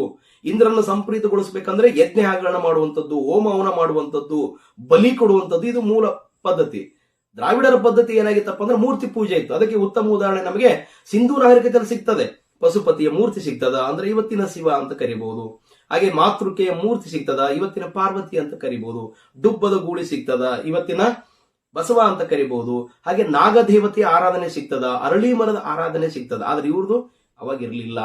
ಇವರು ಆರಂಭದಲ್ಲಿ ಕೇವಲ ಇಂದ್ರನ್ನ ಒಲಿಸೋದಕ್ಕೆ ಮಾತ್ರ ಇವರು ಪೂಜೆ ಮಾಡ್ತಿದ್ರು. ಹಾಗಾಗಿ ಇಲ್ಲಿ ಅದ್ರ ಜೊತೆಗೆ ಋಗ್ವೇದದ ಪ್ರಸಿದ್ಧ ಕುಲಗಳಾದಂತ ಯದು, ತುರ್ವಸಗಳನ್ನು ಇಂದ್ರನು ದೂರದ ದೇಶಗಳನ್ನು ತಂದನಂತ ಆ ಕೃತಿಯಲ್ಲಿ ಬರೆಯಲಾಗಿದೆ. ದೂರದ ದೇಶ ಅಂದ್ರೆ ಯಾವುದು? ಅದೇ ಇರಾನ್ ಮತ್ತು ಇರಾಕ್ ಅನ್ನೋದನ್ನ ನಾವಿಲ್ಲಿ ಗಮನಿಸಬಹುದು ಅಂತ. ಓಕೆ, ಇದಿಷ್ಟು ಏನಪ್ಪಾ ಅಂತಂದ್ರೆ ಆರ್ಯರ ವಿದೇಶೀಯ ಮೂಲದ ಬಗ್ಗೆ ಹೇಳ್ತಕ್ಕಂತ ಒಂದಿಷ್ಟು ಪ್ರಮುಖವಾದಂತ, ಅತ್ಯಂತ ದೀರ್ಘವಾದಂತ ಮಾಹಿತಿಗಳು ಅಂತ ನಾವಿಲ್ಲಿ ಗಮನಿಸಬಹುದು. ಹಾಗಿದ್ರೆ ಇನ್ನೊಂದು ಮೂಲವನ್ನ ನೋಡ್ಬಿಡೋಣ. ಮುಖ್ಯವಾಗಿ ಏನಪ್ಪಾ ಅಂತಂದ್ರೆ ಇದಿಷ್ಟು ನಾವು ವಿದೇಶಿಯ ಮೂಲ ಅಂತ ಚರ್ಚೆ ಮಾಡಿದ್ವಿ. ಆದ್ರೆ ಕೆಲವಿಷ್ಟು ವಿದ್ವಾಂಸರು ಏನ್ ಮಾಡ್ತಾರಪ್ಪ, ನೋ ಖಂಡಿತವಾಗ್ಲೂ ಆರ್ಯರು ವಿದೇಶದಿಂದ ಬಂದವರಲ್ಲ, ಅವರು ಇಲ್ಲೇ ಹುಟ್ಟಿ ಇಲ್ಲೇ ಬೆಳೆದವರು ಅನ್ನುವಂತ ವಾದವನ್ನ ಹೇಳ್ತಾರೆ. ಅದನ್ನೇ ಇಂಡಿಯಾ ಮೂಲ ಸ್ಥಾನ ಅಂತ ಕರಿತೀವಿ ನಾವು. ಅಂದ್ರೆ ಆರ್ಯರು ಭಾರತೀಯರೇ ಹೊರತು ಹೊರದೇಶಗಳಿಂದ ಬಂದವರಲ್ಲ. ಒಂದು ವೇಳೆ ಅವರು ಅನ್ಯ ದೇಶಗಳಿಂದ ವಲಸೆ ಬಂದಿದ್ದಲ್ಲಿ ಒಮ್ಮೆ ಆದ್ರೂ ಅವರು ವೇದಗಳಲ್ಲಿ ಪ್ರಸ್ತಾಪ ಮಾಡಬಹುದಿತ್ತಲ್ಲ, ಅಥವಾ ವಿದೇಶರಾಗಿದ್ದಲ್ಲಿ ತಮ್ಮ ಮೂಲವನ್ನು ಋಗ್ವೇದದಲ್ಲಿ ಹೇಳಿಕೊಳ್ಳಬಹುದಿತ್ತಲ್ಲ. ಹಾಗಾಗಿ ಅವರು ದಾಳಿಕೋರರಲ್ಲ, ಇದೇ ನೆಲದವರು ಅಂತ ಕೆಲವಿಷ್ಟು ಜನ ವಾದವನ್ನ ಮಾಡ್ತಾರೆ. ಮುಖ್ಯವಾಗಿ ಅವರು ಗಂಗಾ ನದಿ, ಸಿಂಧೂ ನದಿ ಬಯಲಿನಲ್ಲಿ, ಹಿಮಾಲಯ ಪರ್ವತಗಳಲ್ಲಿ ಇದ್ದಂತ ವ್ಯಕ್ತಿಗಳೇ ಹೊರತಾಗಿ ಅವರು ಖಂಡಿತವಾಗ್ಲೂ ಅವರು ಬೇರೆ ದೇಶದವರು ಅಲ್ಲ ಅನ್ನುವಂಥದ್ದು ಬಹಳ ಜನ ಹೇಳ್ತಾರೆ. ಅದರಲ್ಲಿ ಮುಖ್ಯವಾಗಿ ಏನಪ್ಪಾ ಅಂದ್ರೆ ಭಾರತದ ಮಾತೃಭಾಷೆ ಸಂಸ್ಕೃತದಲ್ಲಿ ವೈದಿಕ ಸಾಹಿತ್ಯ ರಚಿಸುತ್ತಿರಲಿಲ್ಲ, ಅವರು ಬೇರೆದವರು ಆಗಿದ್ರೆ ಅನ್ನುವಂಥ ವಾದವನ್ನು ಕೂಡ ಕೊಡ್ತಾರೆ. ಮುಖ್ಯವಾಗಿ ಸ್ವಾಮಿ ವಿವೇಕಾನಂದರ ಈಸ್ಟ್ ಅಂಡ್ ವೆಸ್ಟ್ ಎಂಬ ಕೃತಿಯಲ್ಲಿ ಆರ್ಯರು ವಿದೇಶಗಳಿಂದ ಬಂದು ಇಲ್ಲಿನ ಮೂಲ ನಿವಾಸಿಗಳಿಂದ ಭೂಮಿಯನ್ನು ಕಿತ್ಕೊಂಡರು ಎಂಬ ಆಂಗ್ಲ ವಿದ್ವಾಂಸರ ಹೇಳಿಕೆ ಅತಾರ್ಕಿಕ ಅಂತ ಕೂಡ ಇಲ್ಲಿ ವಾದ ಮಾಡ್ತಾರೆ. ಎಸ್, ಯಾರು ಏನು ವಾದ ಮಾಡಲಿ, ಅಂತಿಮವಾಗಿ ಸಾಕ್ಷಿ ಮುಖ್ಯ ಆಗ್ತದೆ. ಉದಾಹರಣೆಗೆ ಕೋರ್ಟ್ ಅಲ್ಲಿ ಕೊಲೆ ಮಾಡಿದವನ ಪರಗೂ ವಾದ ನಡೀತದ, ಕೊಲೆ ಆದವನ ಪರವಾಗಿ ವಾದ ನಡೀತದ. ಕೊಲೆ ಮಾಡಿದವನು ಕೊಲೆ ಮಾಡಿಲ್ಲ ಅನ್ನೋದು ಸಾಕಷ್ಟು ಸಾಕ್ಷಿಗಳನ್ನು ಕೊಡ್ತಾರೆ. ಕೊನೆಗೆ ಅವನು ಕೊಲೆ ಮಾಡದ ಅನ್ನುವಂತ ಒಂದೇ ಒಂದು ಪ್ರಮುಖ ಸಾಕ್ಷಿ ಸಿಕ್ಕರೆ ಅವನಿಗೆ ಅಲ್ಲೇನಾಗ್ತದೆ, ಪಾಸೆ ಆಗ್ತದೆ. ಹಂಗೆ ವಾದ ಅಂತಂದ್ರೆ ಇಲ್ಲೂ ಕೂಡ ಹಂಗೆ ಇರ್ತದೆ. ಒಂದೊಂದಾಗಿ ನೋಡ್ತಾ ಹೋದನ. ಇಲ್ಲಿ ಮುಖ್ಯವಾಗಿ ಆರ್ಯರ ಮೂಲ ಹಿಮಾಲಯ ಪರ್ವತ ಅನ್ನುವಂಥ ವಾದವನ್ನ, ಅಂದ್ರೆ ಆರ್ಯರ ಮೂಲತಃ ಹಿಮಾಲಯ ಪರ್ವತದಲ್ಲಿ ವಾಸ ಇದ್ದಂಥವ್ರು ಅನ್ನುವಂತ ಒಂದು ವಿಚಾರವನ್ನ ಡಿ ಕಳ್ಳ ಅನ್ನುವಂಥವ್ರು ಈ ವಾದವನ್ನ ಮಾಡ್ತಾರೆ. ಕಾಶ್ಮೀರ ಮತ್ತು ಹಿಮಾಲಯ ಪರ್ವತದ ತಪ್ಪಲು ಆರ್ಯರ ಮೂಲ ನೆಲೆಯಾಗಿತ್ತು ಅನ್ನುವಂಥ ವಾದವನ್ನ ಡಿ ಕಳ್ಳ ಮಾಡ್ತಾರೆ. ಜೊತೆಗೆ ಪಂಡಿತ್ ಲಕ್ಷ್ಮೀಧರ ಶಾಸ್ತ್ರಿ ಈ ವಾದವನ್ನ ಬೆಂಬಲಿಸ್ತಾರೆ. ಹೌದು, ಖಂಡಿತ ಆರ್ಯರು ವಿದೇಶಿಯರಲ್ಲ, ಇದೇ ನೆಲದಲ್ಲಿ ಹುಟ್ಟಿದಂಥವ್ರು, ಇಲ್ಲೇ ಸಂಸ್ಕೃತಿಯನ್ನ ಅವರು ಕಟ್ಟಿದಂಥವ್ರು. ಮೂಲತಃ ಕಾಶ್ಮೀರ ಮತ್ತು ಹಿಮಾಲಯ ಪರ್ವತನೇ ಅವರ ಮೂಲ ನೆಲೆ ಅಂತ. ನೆಕ್ಸ್ಟ್ ಎರಡನೇದು ಮುಖ್ಯವಾಗಿ ಏನಪ್ಪಾ ಅಂದ್ರೆ ಪಂಜಾಬ್ ಆರ್ಯರ ಮೂಲ ನೆಲೆ ಅಂತ ಹೇಳಿ ಡಾಕ್ಟರ್ ಅವಿನಾಶ್ ಚಂದ್ರ ಅನ್ನುವಂಥವ್ರು ಇಲ್ಲಿ ವಾದ ಮಾಡ್ತಾರೆ. ನೆನ್ಪಿಟ್ಕೊಳ್ಳಿ, ನಾನು ಆಗಲೇ ಹೇಳಿದ್ದೀನಿ, ಹೊಂದಿಸಿ ಬರೆಯಿರಿ ಅಥವಾ ಸರಿಯಾದನ್ನ ಆಯ್ಕೆ ಮಾಡಿ ಅಥವಾ ಕೆಳಗಿನ ಹೇಳಿಕೆನ ಪರಿಶೀಲಿಸಿ ಅಂತ ಬಂದ ಈ ಪ್ರಶ್ನೆಗಳು ಬರ್ತಾವೆ. ಹಾಗಾಗಿ ನಾ ಹೇಳ್ತಾ ಇರೋದು ಓಕೆ, ಪಂಜಾಬ್ ಮೂಲ ಡಾಕ್ಟರ್ ಅವಿನಾಶ್ ಚಂದ್ರ, ಇದು ಬಹಳ ಸಾರಿ ಪ್ರಶ್ನೆ ಬಂದಿದೆ. ಓಕೆ, ಹಾಗೇನಪ್ಪ ಅಂದ್ರೆ ಕಾಶ್ಮೀರ ಮತ್ತು ಹಿಮಾಲಯ ಪರ್ವತ ಅಲ್ಲಿ ಎಂ ಡಿ ಕಳ್ಳ ಅನ್ನುವಂಥವ್ರು ಈ ವಾದವನ್ನು ಪ್ರತಿಪಾದನೆ ಮಾಡ್ತಾರೆ. ಎಸ್, ನೆಕ್ಸ್ಟ್ ಮುಲ್ತಾನ್ ಮೂಲ, ಆರ್ಯರ ಮೂಲ ಯಾವ್ದಪ್ಪ ಅಂದ್ರೆ ಮುಲ್ತಾನ್ ಅನ್ನುವಂಥದ್ದನ್ನ ಡಿ ಎಸ್ ತ್ರಿವೇದಿ ಅನ್ನುವಂಥ ವಿದ್ವಾಂಸರು ಆರ್ಯರು ಮೂಲತಃ ಮುಲ್ತಾನ್ ಪ್ರದೇಶದಲ್ಲಿ ಇದ್ದಂಥವ್ರು, ನಂತರ ಇಡೀ ಭಾರತದಾದ್ಯಂತ ಚೆದರಿ ಹೋದ್ರು ಅನ್ನುವಂಥ ವಾದವನ್ನ ಹೇಳ್ತಾರೆ. ಹಾಗೆ ಇಲ್ಲಿ ಗಂಗಾನಾಥ್ ಝಾ ಮತ್ತು ರಾಜಾರಾಮ್ ಅನ್ನುವಂಥವ್ರು ಆರ್ಯರ ಮೂಲ ನೆಲೆ ಬ್ರಹ್ಮರ್ಷಿ ದೇಶ ಅಂತ ಹೇಳ್ತಾರೆ. Please note down, Gangadharanath Jha ಮತ್ತು ರಾಜಾರಾಮ್ ಅನ್ನುವಂತಹ ವಿದ್ವಾಂಸರ ಪ್ರಕಾರ ಆರ್ಯರ ಮೂಲ ನೆಲೆ ಯಾವುದಪ್ಪ ಅಂತಂದ್ರೆ ಅದು ಬ್ರಹ್ಮರ್ಷಿ ದೇಶ. ಬ್ರಹ್ಮರ್ಷಿ ದೇಶ ಅಂದ್ರೆ ಮತ್ತದೊಂದು ಬೇರೆ ದೇಶ ಅಲ್ಲ, ಗಂಗಾ ಯಮುನಾ ಪೂರ್ವ ರಾಜಸ್ಥಾನ ಮತ್ತು ಪಂಜಾಬ್. ಗಂಗಾ ಯಮುನಾ ನದಿ ಬಯಲು ಮತ್ತು ಪೂರ್ವ ರಾಜಸ್ಥಾನ, ಪಂಜಾಬ್, ಇದಿಷ್ಟನ್ನ ಏನಪ್ಪಾ ಅಂದ್ರೆ ಅವರು ಬ್ರಹ್ಮರ್ಷಿ ದೇಶ ಅಂತ ಕರೀತಾರೆ. ಹಾಗೆ ಡಾಕ್ಟರ್ ಆರ್ ಬಿ ಪಾಂಡ್ಯರ ಪ್ರಕಾರ ಮಧ್ಯಪ್ರದೇಶ ಆರ್ಯರ ಮೂಲ ನೆಲೆ ಅಂತ ಹೇಳ್ತಾರೆ. ಡಾಕ್ಟರ್ ಆರ್ ಬಿ ಪಾಂಡ್ಯರ ಪ್ರಕಾರ ಮಧ್ಯಪ್ರದೇಶ. ಹಾಗೆ ಸಂಪೂರ್ಣ ನಂದ್ ಝಾ ಹಾಗೂ ಎ ಸಿ ದಾಸ್ ಅವರ ಪ್ರಕಾರ ಸಿಂಧ್ ಮತ್ತು ಪಂಜಾಬಿನ ಸಪ್ತ ಸಿಂಧು ಪ್ರದೇಶ ಆರ್ಯರ ಮೂಲ ನೆಲೆ. ಯಾರ್ಯಾರು? ಸಂಪೂರ್ಣ ನಂದ್ ಝಾ ಹಾಗೂ ಎ ಸಿ ದಾಸ್ ಅವರ ಪ್ರಕಾರ ಆರ್ಯರ ಮೂಲ ನೆಲೆ ಸಪ್ತ ಸಿಂಧು ಅಂತಂದ್ರೆ ಇಲ್ಲಿ ಬರ್ತಕ್ಕಂಥ ಬಿಯಾಸ್, ಸಟ್ಲೇಜ್, ಹಾಗೆ ಚಿನಾಬ್, ರಾವಿ, ಜೀಲಂ, ದ್ರಿಸದ್ವತಿ, ಸರಸ್ವತಿ, ಈ ನದಿ ಬಯಲು ಪ್ರದೇಶ ಏನಿದೆಯಲ್ಲ ಇದು ಇವರ ನೆಲೆ. ಯಾಕಂದ್ರೆ ಋಗ್ವೇದದಲ್ಲಿ ಇದರ ಬಗ್ಗೆ ಬಹಳ ಹೆಮ್ಮೆಯಿಂದ ಬಹಳ ಪ್ರೀತಿಯಿಂದ ಆರ್ಯರು ಉಲ್ಲೇಖ ಮಾಡಿದ್ದಾರೆ. ಹಾಗಾಗಿ ಅವರು ಖಂಡಿತ ಅವರ ಮೂಲ ಸ್ಥಾನ ಅನ್ನುವಂಥದ್ದನ್ನ ಈ ವಿದ್ವಾಂಸರು ಇಲ್ಲೇ ಚರ್ಚೆ ಮಾಡ್ತಾರೆ. ಎಸ್, ಇವೆರಡೂ ಚರ್ಚೆಯನ್ನು ನೋಡಿದಾಗ ಅಂತಿಮವಾದಂತ ಕನ್ಕ್ಲೂಷನ್ ನಾವು ಮಾಡ್ಬೇಕಾಗ್ತದೆ ಇಲ್ಲಿ. ಯಾಕಂದ್ರೆ ಅವರು ಖಂಡಿತ ಭಾರತದವರಲ್ಲ ಅಂತ ಹೇಳಿದ್ರು, ಇವರು ಖಂಡಿತವಾಗ್ಲೂ ಭಾರತ ಖಂಡಿತ ಅಂತ ಇವ್ರು ಹೇಳಿದ್ರು. ಹಾಗಿದ್ರೆ ಎಲ್ಲಿಯವರವರು? ಇದಕ್ಕೊಂದಿಷ್ಟು ಇತಿಮಿತಿಗಳಿದಾವೆ. ಏನು? ಆರ್ಯರು ದೇಶೀಯರು ಎಂಬ ವಾದಕ್ಕೆ ಅನೇಕ ಇತಿಮಿತಿಗಳಿದಾವೆ, ಅದಕ್ಕೊಂದಿಷ್ಟು ಮಿತಿಗಳಿದಾವೆ. ಪಕ್ಕ ಅವ್ರು ಇಲ್ಲಿ ಹೇಳ್ಬೇಕಲ್ಲ. ಏನು? ಆರ್ಯರು ದೇಶೀಯರೆಂದು ಒಪ್ಪಿಕೊಂಡಲ್ಲಿ ಸಿಂಧೂ ಬಯಲಿನ ನಾಗರಿಕತೆಯ ನಿರ್ಮಾಪಕರು ಆರ್ಯರಂತ ಒಪ್ಕೋಬೇಕಾಗುತ್ತೆ. ಒಂದು ವೇಳೆ ಆರ್ಯರೇನಾದ್ರು ಇದೇ ದೇಶದವರು ಅಂತ ನಾವು ಖಂಡಿತವಾಗಿ ಹೇಳ್ತೀವಿ ಅಂದ್ರೆ ಹಾಗಿದ್ರೆ ಸಿಂಧೂ ನಾಗರಿಕತೆಯನ್ನು ಕಟ್ಟಿದವರು ಅವರೇ. ಆರ್ಯರು ಪಂಜಾಬಿನಿಂದ ಬೇರೆಡೆ ವಲಸೆ ಹೊರಟರು ಎಂಬ ಎಸಿ ದಾಸರ ವಾದ ಒಪ್ಪತಕ್ಕದ್ದಲ್ಲ. ಯಾಕಂದ್ರೆ ಮೊದಲನೇದು ನೆನ್ಪಿಟ್ಕೊಳ್ಳಿ, ಸಿಂಧೂ ನಾಗರಿಕತೆಯನ್ನ ಕಟ್ಟಿದವರು ಆರ್ಯರಂತ ಯಾರು ಒಪ್ಕೊಳ್ಳೋಕೆ ಸಾಧ್ಯನೇ ಇಲ್ಲ. ಅದು ಇವತ್ತು DNA ಪ್ರೂವ್ ಆಗಿದೆ. ಹಾಗಾಗಿ ಆರ್ಯರು ಭಾರತೀಯರಲ್ಲ. ಹಾಗೆ ಆರ್ಯರು ಪಂಜಾಬಿನಿಂದ ಬೇರೆಡೆ ವಲಸೆ ಹೊರಟರು ಅಂತ ಎಸಿ ದಾಸ್ ಅವರ ವಾದ ಇದೆಯಲ್ಲ, ಇದು ಕೂಡ ಒಪ್ಪತಕ್ಕದ್ದಲ್ಲ. ಯಾಕಂದ್ರೆ ಸಪ್ತ ಸಿಂಧು ಬಯಲು ಅತ್ಯಂತ ಫಲವತ್ತಾದಂತ ಭೂಮಿ. ಅಂತಹ ಭೂಮಿಯನ್ನು ಬಿಟ್ಟು ಮಧ್ಯ ಏಷ್ಯಾದ ಬರಡು ಭೂಮಿಗೆ ಹೋಗುವಂತ ಅಗತ್ಯ ಇವ್ರಿಗೇನಿತ್ತು? ಉಲ್ಟಾ ಹೋಗ್ತಾರಲ್ಲ ಯಾರಾದ್ರೂ ಅಲ್ಲಿ ಬರಡು ಭೂಮಿಗೆ? ಮಧ್ಯ ಏಷ್ಯಾದಲ್ಲಿ ಏನಿದೆ? ಕಂಪ್ಲೀಟ್ ಮರಳುಗಾಡು. ನಮಗೂ ಸಪ್ತ ಸಿಂಧು ಜಲಮೂಲದಿಂದ, ಸಸ್ಯ ಮೂಲದಿಂದ, ಸಂಪನ್ಮೂಲದಿಂದ ತುಂಬಿರುವಂತಹ ಭೂಮಿ. ಯಾಕೆ ಬಿಟ್ಟು ಹೋಗ್ತಾರೆ? ಹಾಗೆ ಪಂಜಾಬ್ ಆರ್ಯರ ಮೂಲನೆಲೆ ಎಂದು ಒಪ್ಪಿಕೊಂಡಲ್ಲಿ ಅವರಿಗೆ ಪೂರ್ವ ಮತ್ತು ದಕ್ಷಿಣ ಭಾರತಗಳ ಅರಿವಿರಬೇಕಿತ್ತಲ್ಲ. ಒಂದ್ ವೇಳೆ ಭಾರತದವರೇ ಆಗಿದ್ರೆ, ಪಂಜಾಬ್ದವರು ಆಗಿದ್ರೆ ಅವ್ರಿಗೆ ಯಾಕೆ ಪೂರ್ವ ಮತ್ತು ದಕ್ಷಿಣ ಭಾರತದ ಬಗ್ಗೆ ಅರಿವಿಲ್ಲ? ಯಾಕಂದ್ರೆ ಋಗ್ವೇದದಲ್ಲಿ ಅದರ ಮಾಹಿತಿ ಇಲ್ಲ. ಆರ್ಯರು ನೆಲೆಸಿದ ಪಂಜಾಬಿನಲ್ಲಿ ಉಷ್ಣಾಂಶ ತೀವ್ರವಾಗಿದ್ದಿತು. ಆರ್ಯರು ದೇಶೀಯರಾಗಿದ್ದಲ್ಲಿ ಇಡೀ ಭಾರತವನ್ನ ಏಕೆ ಆರ್ಯೀಕರಿಸಲಿಲ್ಲ ಎಂಬ ಪ್ರಶ್ನೆ ಬರ್ತದೆ.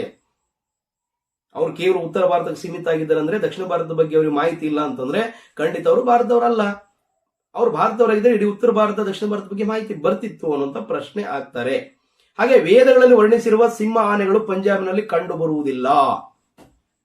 ಅವತ್ತು ಇವರೇನು ವೇದಗಳಲ್ಲಿ ವರ್ಣಿಸಿರುವ ಸಿಂಹ ಆನೆಗಳು ಪಂಜಾಬ್ನಲ್ಲಿ ಕಂಡು ಬರುವುದಿಲ್ಲ. ಆರ್ಯರು ಬೇರೆ ಬೇರೆ ಕಡೆ ವಲಸೆ ಹೋಗಲು ಪಂಜಾಬ್ ಕೇಂದ್ರ ಸ್ಥಾನವಾಗಿರಲಿಲ್ಲ, ಆದ್ರೆ ಆಗ್ನೇಯ ಯುರೋಪ್ ಕೇಂದ್ರ ಸ್ಥಾನವಾಗಿತ್ತು. ಯಾಕಂದ್ರೆ ಒಂದು ಜನಾಂಗ ವಲಸೆ ಹೋಗ್ಬೇಕಂದ್ರೆ ಅಲ್ಲೊಂದು ಕೇಂದ್ರ ಸ್ಥಾನ ಅಂತ ಇರುತ್ತೆ. ಭಾರತದಿಂದ ಯಾರು ವಲಸೆ ಹೋಗ್ಲಿಲ್ಲ, ಯಾಕಂದ್ರೆ ಭಾರತ ಅಂತ ಪವಿತ್ರ ಭೂಮಿ ಮತ್ತು ಸಂಪನ್ಮೂಲ ಭೂಮಿ. ಆದ್ರೆ ಯುರೋಪ್ ಮೂಲ ಕೇಂದ್ರ ಇದೆಲ್ಲ ವಲಸೆ ಹೋಗೋದಕ್ಕೆ ಕಾರಣ ಇತ್ತು. ಹಾಗಾಗಿ ಇದು ಕೂಡ ಏನಪ್ಪಾ ಅಂದ್ರೆ ಒಪ್ಪತಕ್ಕದ್ದಲ್ಲ. ಪಂಜಾಬ್ ಮತ್ತು ಯುರೋಪ್ ಸಂಸ್ಕೃತಿ ನಡುವೆ ಭಿನ್ನತೆ ಇದೆ. ಅದೇ ಬೇರೆ ಸಂಸ್ಕೃತಿ, ನಮ್ಮದೇ ಬೇರೆ ಸಂಸ್ಕೃತಿ ಅಂತ. ಹೀಗೆ ಆರ್ಯರು ತಾವು ಶ್ರೇಷ್ಠರು, ದ್ರಾವಿಡರು ತಮ್ಮ ದಾಸಿಗಳೆಂದು ಹೇಳಿಕೊಂಡಿರುವುದನ್ನ ನೋಡಿದರೆ ಆರ್ಯರು ಖಂಡಿತವಾಗ್ಲೂ ಬೇರೆ ಕಡೆಯಿಂದ ಬಂದವರು ಅಂತ. ಒಂದ್ ವೇಳೆ ಇದೇ ದೇಶದವ್ರು ಯಾರಾಗಿದ್ರೆ ನಾವು ಶ್ರೇಷ್ಠರು, ಅವ್ರು ಕನಿಷ್ಠರು ಅಂತ ಯಾಕೆ ಹೇಳ್ತಿದ್ರು ಅವ್ರು? ಯಾಕಂದ್ರೆ ಈ ದೇಶದ ದ್ರಾವಿಡರು ಮೃದು ಸ್ವಭಾವದವರು, ಸುಂದರವಾದ ಸಂಸ್ಕೃತಿಯನ್ನು ಕಟ್ಟಿಕೊಂಡು ವ್ಯಾಪಾರ ವಹಿವಾಟು ಮಾಡಿಕೊಂಡು ಅದ್ಭುತ ಜೀವನ ನಡೆಸುವುದಕ್ಕೆ ತಮ್ಮನ್ನ ತಾವು ತೊಡಗಿಸಿಕೊಂಡಂತ ಮೃದು ಸ್ವಭಾವಿಗಳು. ಆದ್ರೆ ಆರ್ಯರಾಗಲ್ವೇ? ಹೊರಗಡೆಯಿಂದ ದಾಳಿ ಮಾಡ್ಕೊಂಡು ಬಂದು ದಾಳಿಯ ಮೂಲಕ ಅಂದ್ರೆ ಕಠೋರವಾದಂತವ್ರು ಕುದುರೆಯನ್ನ ಬಳಸ್ತಾ ಇದ್ರು, ರಥಗಳನ್ನ ಬಳಸ್ತಾ ಇದ್ರು. ಅದನ್ನ ನೀವು ಸಿಂಧೂ ನಾಗರಿಕತೆ ಅವನತಿಯಲ್ಲಿ ನೋಡಿರ್ತೀರಿ. ಹಾಗಾಗಿ ಖಂಡಿತವಾಗ್ಲೂ ಕೂಡ ಅವರು ಭಾರತದವರಲ್ಲ. ಋಗ್ವೇದ ಕಾಲದ ಪ್ರಸಿದ್ಧ ಕುಲಗಳಾದಂತಹ ಯದು ಮತ್ತು ತುರ್ವಸ ಕುಲಗಳನ್ನು ಇಂದ್ರನು ದೂರ ದೇಶಗಳಿಂದ ತಂದನಂತ ಹೇಳಲಾಗಿದೆ. ಯದು ಪರ್ಷಿಯಾದ ಪಶು ಕುಲಕ್ಕೆ ಸಂಬಂಧವಿದೆ ಅಂದ್ರೆ ಪರ್ಷಿಯಾ ಭಾಗದಿಂದ ಬಂತು ಅಂತ ಹೇಳ್ತದೆ. ಹಾಗಾಗಿ ಪ್ರಸ್ತುತವಾದ ಏನು ಅಂತಂದ್ರೆ, ಆರ್ಯರ ಮೂಲದ ಬಗ್ಗೆ ಹಲವು ಭಿನ್ನಾಭಿಪ್ರಾಯಗಳು ಇದ್ದರು. ಪ್ರಸ್ತುತ ಆರ್ಯರು ಪ್ರಾಚೀನ ಐರೋಪ್ಯ ಮತ್ತು ಪರ್ಷಿಯನ್ನರೊಂದಿಗೆ ಸಂಬಂಧ ಹೊಂದಿದ್ದು, ಇಂಡೋ ಯುರೋಪಿಯನ್ನರು ಅವರು ಮಧ್ಯ ಏಷ್ಯಾದಲ್ಲಿ ನೆಲೆಸಿದ್ರು, ಅಲ್ಲಿಂದ ಭಾರತಕ್ಕೆ ವಲಸೆ ಬಂದ್ರು. ಇದು ಇವತ್ತಿನ ಕನ್ಕ್ಲೂಷನ್ ಅನ್ನೋದನ್ನ ಗಮನಿಸಬಹುದು. ಇದು ನಾನು ಹೇಳ್ತಾ ಇಲ್ಲ, ಇದನ್ನ ಇತಿಹಾಸ ಹೇಳ್ತಾ ಇದೆ. ಇದನ್ನ ದಾಖಲೆ ಇವತ್ತು ಕೂಡ ಇದ್ರ ಬಗ್ಗೆ ವಿವಾದಗಳಿದ್ದಾವೆ, ಒಪ್ಕೊಳ್ತಾ ಇಲ್ಲ, ಅದು ಬೇರೆ ವಿಚಾರ. ಅದು ಒಪ್ಕೊಳ್ತಾರೋ ಬಿಡ್ತಾರೋ ಗೊತ್ತಿಲ್ಲ. ಯಾಕಂದ್ರೆ ಇತಿಹಾಸ ನಾವು ಹೇಳಲೇಬೇಕಾಗ್ತದೆ. ನಾಳೆ ಎಕ್ಸಾಮ್ ಅಂತ ಬಂದಾಗ ನಾವು ಇದನ್ನೇ ಬರಿಬೇಕು. ಎರಡೂ ವಾದಗಳನ್ನ ಪರಿಷ್ಕರಣೆ ಮಾಡಿ ಅಂತಿಮವಾಗಿ ಪ್ರಸ್ತುತವಾದಂತ ಏನಂತ ಬರೀತೀರಿ? ಮಧ್ಯ ಏಷ್ಯಾ ಮೂಲ ಅಂತಾನೆ ಬರಿಬೇಕಾಗ್ತದ. ಹಾಗಾಗಿ ಆರ್ಯರ ಒಂದು ಮೂಲ ಅಂತ ಬಂದಾಗ ಅವರು ಮಧ್ಯ ಏಷ್ಯಾದಿಂದ ಭಾರತಕ್ಕೆ ಬಂದ್ರು ಅನ್ನುವಂಥದ್ದು ಅಂತಿಮವಾಗಿ ಸಾರಾಂಶೀಕರಿಸಿ ನಾವಿಲ್ಲಿ ನೋಡಬಹುದು. ಓಕೆ ಸ್ನೇಹಿತರೆ, ಆರಂಭಿಕವಾಗಿ ಆರ್ಯರು ಯಾರು, ಆರ್ಯರ ಮೂಲ ಏನು, ಮುಖ್ಯವಾಗಿ ದೇಶೀಯ ಮತ್ತು ವಿದೇಶಿಯ ವಾದಗಳ ಒಂದಿಷ್ಟು ವಿಚಾರಗಳನ್ನ ಇಂದಿನ ಕ್ಲಾಸ್ ಅಲ್ಲಿ ನಿಮ್ಮ ಜೊತೆಗೆ ಚರ್ಚೆ ಮಾಡಿದ್ದೀನಿ. ಓಕೆ, ನಾಳೆಯ ಕ್ಲಾಸ್ ಅಲ್ಲಿ ನಾನು ಈ ಆರ್ಯ ಸಂಸ್ಕೃತಿಯ ಒಂದು ಆರಂಭ ಹೇಗಾಯಿತು, ಭಾರತಕ್ಕೆ ಹೇಗೆ ಬಂದ್ರು, ಸಪ್ತ ಸಿಂಧು ಪ್ರದೇಶದಲ್ಲಿ ಹೇಗೆ ನೆಲೆ ನಿಂತರು, ಅವರು ನೆಲೆ ನಿಲ್ಲುವಾಗ ಈ ದೇಶದಲ್ಲಿ ಇದ್ದಂತ ಸುಸಂಸ್ಕೃತ ದ್ರಾವಿಡರೊಂದಿಗೆ ಹೇಗೆ ಸಂಘರ್ಷ ನಡೀತು, ಆ ಸಂಘರ್ಷದಲ್ಲಿ ದ್ರಾವಿಡರು ಸೋತು ದಕ್ಷಿಣಕ್ಕೆ ಪಲಾಯ ಹೇಗೆ ಹೊಂದಿದ್ರು, ಇನ್ನೂ ಕೆಲವರು ಜನ ಅವ್ರಿಗೆ ಗುಲಾಮರು ಹೇಗಾದ್ರು, ಆ ನಂತರ ಆರ್ಯರು ತಮ್ಮ ಒಂದು ಋಗ್ವೇದ ಸಂಸ್ಕೃತಿಯನ್ನ ಅಥವಾ ಪೂರ್ವ ವೈದಿಕ ಸಂಸ್ಕೃತಿಯನ್ನ ಹೇಗೆ ಕಟ್ಟಿದ್ರು, ಆ ಸಂಸ್ಕೃತಿ ರಾಜಕೀಯವಾಗಿ, ಸಾಮಾಜಿಕವಾಗಿ, ಆರ್ಥಿಕವಾಗಿ, ಧಾರ್ಮಿಕವಾಗಿ ಎಲ್ಲಾ ರಂಗದಲ್ಲಿ ಹೇಗೆ ಅವರು ಪಸರಿಸಿದ್ರು ಅನ್ನುವಂತ ಒಂದು ವಿಷಯವನ್ನ ಮುಂದಿನ ತರಗತಿಯಲ್ಲಿ ಚರ್ಚೆ ಮಾಡೋಣ ಅಂತ ಹೇಳ್ತಾ, ಈ ಒಂದು ತರಗತಿ ಇಷ್ಟವಾಗಿದ್ರೆ ದಯವಿಟ್ಟು ಲೈಕ್ ಮಾಡಿ, ಶೇರ್ ಮಾಡಿ, ಕಮೆಂಟ್ ಮಾಡಿ, ಮುಖ್ಯವಾಗಿ ಸಬ್ಸ್ಕ್ರೈಬ್ ಆಗುವುದು ಮರಿಬೇಡಿ. ಧನ್ಯವಾದಗಳು.